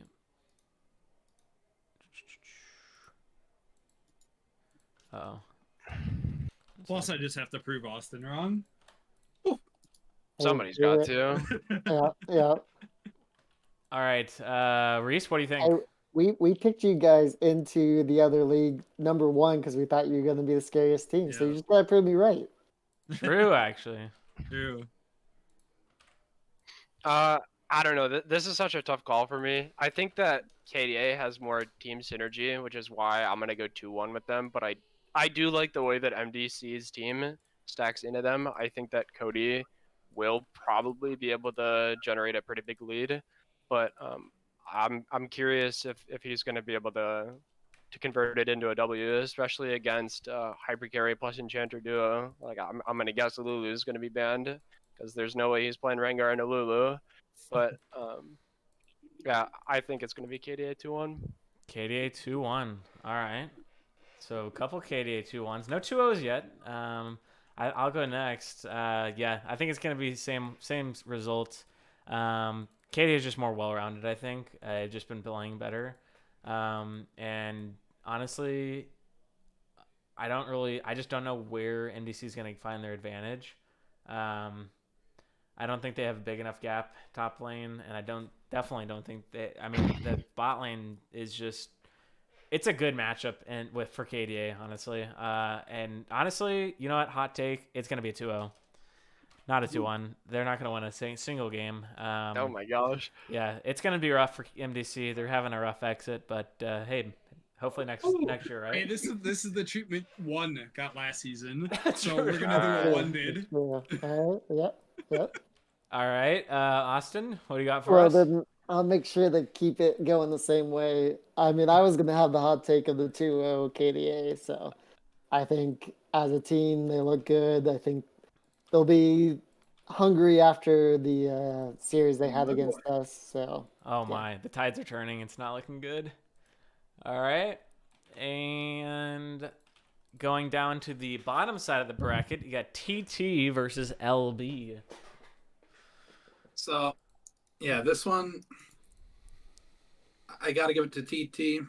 I think LB has a lot, and it really depends too, because, like we said, there's been a little bit of, potentially a little bit of forfunning on the side of LB, and Cooper may or may not have said he is having a bit to drink before some of these series, but I can't imagine that's going to be happening in playoffs. I could be proven wrong, so it's a little tough to tell exactly where they line up, but given what I've seen, I'm going to go 2-1 TT. 2-1. All right, they're gonna take off a game. Interesting. All right. I guess I'll go ahead and go. My take is a 2-0 for TT. I just don't see LB being able to do anything here, and yeah, I don't think it's. I mean, yeah, it's gonna be a bigger win for this series than it will be MDC versus KDA, but yeah, that's my take. I'm gonna also be having a TT 2-0ing. Okay. I think they're just too solid of a team to drop a game to LB. Although I could be proven wrong if LB is on their playoff grind set or something. Fair. All right. Copy that for me. 2-0 TT. Oh, here we go. Here's some 2-0s. I personally would not want to play against them. I think it would be pretty tough to navigate. So I think that they're just too stacked. I'm gonna go 2-0. All right, and Austin finishes off. 2-0 TT. Yeah, they just look like the stronger team. Oh my. All right. And the final game in Group A, or actually no, 1 versus 4, CLG ranked number 1. 2-0. Doesn't matter who it is. 2-0. Doesn't matter who it is. You're right. It's a 2-0, but Alm's 2-0ing you. Whoa! Oh. Is that your actual take? Yeah. Oh my! Oh my god! Wow, that is a take right there. All right. And wait, okay, we got to catch up with this. So 2-0 Elm for Zach. All right, let's see. Elm. And then you guys got CLG. Might as well just keep it gold, right? Because you're going to win that one too, probably. And Like I said, Alm's a force to be reckoned with through semis. CLG. Okay, cool. All right. Rihi, Austin, anything? I actually think 2 OCLG. If we're talking that one. 2 LCLG. Yeah. Yeah. All right. Any reason? I don't know. I think they're looking really solid. A lot of flexibility, tough to draft around. Against Elm, there's absolute pop-off potential where, I guess basically any member can just start popping off. But I mean, most notably you and Bradley, of course. But so that I could definitely see you guys taking a game. But I do think CLG is really good at kind of containing the chaos, and I think Tom is rarely gonna just like sandbag lane. He'll normally at least be even. So even against someone like Bradley, he'll find ways to just keep it even and useful. And really versatile picks across the board for their team. So I think they've got an answer for most things. I'm a little worried for my boy Tom, but I think that he's done enough this season. He could lay low for one series. I think we've got him covered. All right. And Austin? So definitely going into the end of the season, I was thinking I was gonna do all of Group A because I do think it's just been a stronger group all around. But that CLG's end of the season performance, I have to give them a 2-1 CLG. Nice. All right. Let's see here. All right. And then my take, hot, because I did do a 2-1 against IFF, but it's going to be a 2-0. Easy peasy. Yeah, Trevor. It's been a while since we've played them. It's actually was our first game of the season, the last time we played them. So it's going to be interesting for both teams, I think. I don't think either team will be like extremely prepared. So it's going to be one of those series where I think the first game is going to dictate a lot about drafting. But yeah, I just don't see them being able to keep up with us. I think our top laner can survive, and then we're just going to run them over bot side. That's my take. And I'll continue on, and I'll go 1 versus KDA. So first of all, I put all 1 through 4 of A group in my semifinals, which I just think that's just how it's gonna be. But dang, this is gonna be a spicy game. 1 versus KDA. I honestly don't know. Definitely not gonna be a sweep. I think it's gonna be. I'm gonna go with 3-1 to 1. I just think that they won last season. They really haven't changed much. They're absolutely destroying everyone right now. I just don't see it. I just don't see it stopping. So that's my take. I think they'll drop a game though, like last season in semifinals. I'll go ahead and copy you. I do think KDA is a really good team, and honestly, I would have probably had them going to the finals with us if it was possible. But I think the last game of the series we showed for our first game, tried hard, won. Second game, played for fun, won. So that's just how it's going to be. I like that. All right. Richie, you got something? I think just 3-1-1. I think KD is really good, so I think it's very likely they'll take a game. But I think that's about as far as that's going to go. I think 1's just really solid. Fair. All right. Same thing for me. Unoriginal take, but it seems to be the resounding truth here. Yeah. That's fair. That's fair. That's what you think. Oh shit. What? Let me go ahead and tell you how it's going to go down. All right, the MVP please. game. So we got MDC versus 1 off in my bracket. That's true. It is It's actually going to different. It is going to be a 3-0 for MDC. We're gonna win game 1 Oh so hard, my. we just completely break their mental. Devastation. It is gonna be Wow. ungodly bad. Zach, do you remember And we're last just gonna season take it out. in semis when we beat one really bad game 1 and then got rolled 3 games in a row? I don't think that works. I don't think they're mental breaks. Wow. Different team. Different No. team. Different. Yeah, completely Sure. different. Booster is year. just gonna flip his computer off the desk. Yeah. Have Yeah. to They're just gonna mental crazy. boom. We take that 3-0 right into I finals. forgot about all that. Yeah. That's some spice. All right. Oh wait, Hey, wrong one, wrong I know, one. I highlighted the wrong one. Sorry. Just so it's so automatic at this point. All right. All right. So bottom bracket semifinals. Anyone can go. This is best of 5, right? This is best of 5. Yep. Yeah, so I'll give it a 3-2. I think incredibly close series, but I'm gonna give it to TT. Woohoo. I think it's gonna be Pyrian and Simi no Mas, and if they can pull it out, that's where it's at. So Yeah, I like it. All right. I guess I'll go next. TT versus Elm. It's interesting because we got destroyed the first time we played them, and then we destroyed them the second time we played them, and that was more recently. And yeah, I don't know. I think the first time we really didn't get the chance to show what we were actually made of. I think we match up really well into TT. Our mid laner's better, our jungler's better. Those are their best 2 players. And yeah, the first game, I mean, we gave him a quadra kill level 1. If you ain't winning the game at that point, you got a problem. So it's gonna be Elm going to the finals, but it is going to be a good series. I think it's gonna be a 3-2. I think for mine, I've got TT versus CLG. I think it is going to be a really close series. I do think CLG actually takes it 3-2. Ooh, getting a lot of spicy takes. Not a single of the same. All right, Reese and Zesty.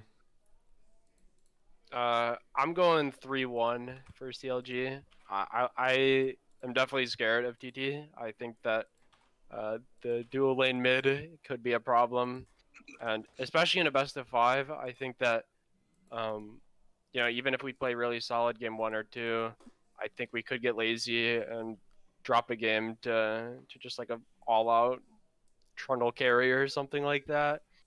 But I think that we can take the series overall 3-1. Nice. All right. I think my winner has a game 2 blunder. Other team bans Mundo for 1 game, but in the end, ELM's taking it down 3-1. Oh, there you go. I like that take. All right. All right. And on to the finals. So does anyone have the same finals? I guess is the first question. Me and Zach don't. Only Richie people, yeah, and Richie Reese. and Reese. Yep. Everyone else different finals, which is pretty spicy to be honest. It's fun to see. So I guess we'll just go Richie and Reese first, just because they're the same one. See what they think. Differing Sure. opinions here. Let's see. Do you want to go first or? My choice. I mean, we're gonna win. I've got to have that confidence. I do think one is probably the most respected team, so 3-2 in that sense. I think it's gonna be close. They have a lot of synergy all over the place, and I think that they've got our number on draft more than any other team.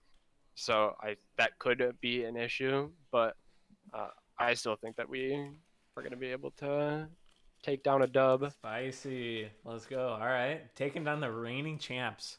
Also making it to 4 out of 5 brackets and reigning champs. That's pretty sick that they stayed that consistent.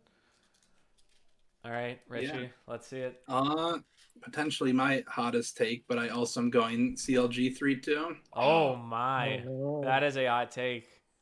I just think, again, flexibility and stuff, and Austin's insane at drafting, but there's at one, it gets to a point where you just don't have enough answers because you can only pick and ban so many things. And not that, it's just you guys are outclassed or anything draft wise, or player wise after draft and stuff. But I don't know. I just think I like how CLG plays a lot of the stuff, and I think they got a lot of flexibility with what they do.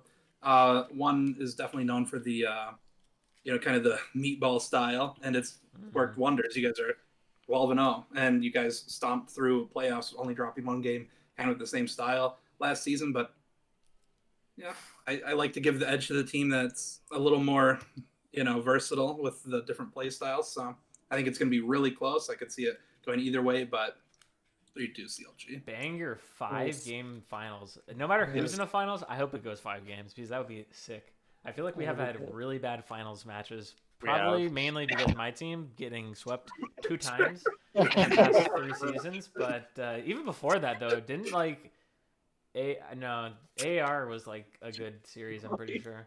But every Yeah, other we're one, on While we're on the topic, Trevor, you can go ahead and put MDC 3-0. MDC 3-0. Yep. MDC just I pushing love through. it. Let's hear Yeah, this we're gonna take. have a nice, breezy semis and finals. We're just gonna figure it out and just be an 3-0. unstoppable force. Wow. Yeah, there's It's gonna be confidence and there's delusion. We're gonna be the team that everyone thought we were gonna be at the start of the season. I was gonna say it was Okay. the That's what we're team that gonna was be. promised. Wow, that is. I mean, I love it though. All right. Yeah. You want to go, Austin? You want me to go? I'll go. I will kind of want to go back for a minute because I think if we were playing CLG, I think it would be a 3-2. I think they're a really solid team all around. But since they're not making it past TT, 3-1 because we're 4-0 against TT. So I think we got a good matchup against them. Good take. Good take. All right. Yeah, I'm gonna finish it off. It's the It's the rematch. season they do it. It's It's the the season they rematch do it. from last season. like it. What I think 2 players have switched from the whole entire 10 people. There really hasn't been much change, and it shows. But looking at the stats, I'm pretty sure one is pretty washed. We've played them twice. They accepted an FF, didn't want to reschedule. And then the Hey, first any of your time players showed up. first time we played them, we absolutely slapped them into just obliteration. It wasn't even close. Yeah, so I think it's not even going to be close. I think with that, though, it's going to be a 3-2. It's going to be a fun series. But yeah, I think we're taking it. And yeah, that's my hot take. Can I comment on that series too, since Oh, we're go in ahead. that series as well? Yeah, I think it's gonna be the same result as last season. So Oh, nah, it'll be easy. Yeah, we have just a all-around better squad. So it's Awesome. gonna It's be. tough Good, to I look play forward Elm to in it. finals when you lose to us in semis. That's true. that's true. That's True. I'm true. just happy to be here. Yeah, just saying, we've I'm all just here picked so I don't get ourselves fined. as the winners, and Richie is the only bystander, And you and so picked I value CLG. his opinion the most. You did get it from him. That's impressive. I want Tears takes. I That's don't true. trust Richie. But hey, What's up, dear? Who's taking it? we'll, Nah, he told me CLG earlier. That's actually my whole bracket was his. Nice. we'll see what the hot takes. I don't know if the brackets are public or not, like in the website. Anyone know? I don't. I don't know about I that. don't think so. I think once Ah. playoff starts, like after the cutoff, which Yeah. I think is right before the first game tomorrow, then I think everybody will be able to see them. Okay. I will say Yeah. one thing that kind of pisses me off about CLG is why is your acronym CLG for can't legally drink? True. Makes They're no That's- sense. actually the CL Gluckers. Oh, That's the actual team name. oh. very Okay, true. well, That's makes just sense how that it you goes. just keep it how it is then. All right. Any other comments before we end the stream here? Spicy Good luck, have takes? fun, all the I'm people ready. playing. I'm just Yep. ready to be the one of last season. Yeah. Well, hey, I mean, I think everyone can agree. Playoffs is super fun. If you don't play in the beer league and you just watch, it's an exciting time for like every player. It's fun making brackets, and then just every game having the potential to be eliminated. It brings out the best in everyone, and it's just fun to watch. Honestly. I get so angry I punch the wall. Like it's just fun time. Drink a monster, put a hole in the drywall. No, What can I no, say? I don't. To be clear, I don't. It's a good time. It sounds great. Sounds Watch great. it. Playoffs is hype. Yeah. Everybody come out and watch every series. Yeah, no, yeah, it's gonna be hype. We got 2 series this week, undetermined on the second one. But tomorrow night at 7:30 Central is the first playoff game. So winner's going home. It's my team versus IFF. Predicted on here, it's gonna go the full way. 3 people say. So it's gonna be fun to watch. So yeah, definitely come out and watch it. And then we should have another one by the end of the week. So cool. Fill though. out your brackets. Yeah, fill out your brackets. Yeah, make sure to do it before like tonight if you're watching it. Yeah, I think right it's now. literally the cutoffs Here's tomorrow. I the, think. here's Yeah. the Yeah. link again. Cutoff password to is get in tomorrow, so securely. make sure to put it in. It's gonna be fun. But yeah, all right. Well, hey, appreciate everyone's time though. It was a longer Thanks stream for than watching. expected, but we got some hot takes in here. So yeah. I think it's worth it to have the fifth take. You know, Oh, yeah, the absolutely. fifth person. Yeah, Yeah. that was good. It was I don't mind good. staying up a little later. No, and I think it was cool how we have 2 people from Group A and then 2 people from Group B, and then And free then agent. wild That's- card. That's pretty cool. Yeah, Pretty cool. for real. All right, cool. Well, hey, you guys have a good rest of the night, and thank you to everyone for watching. You as well. Thanks for watching. Peace out, Out. chat. Thanks for watching.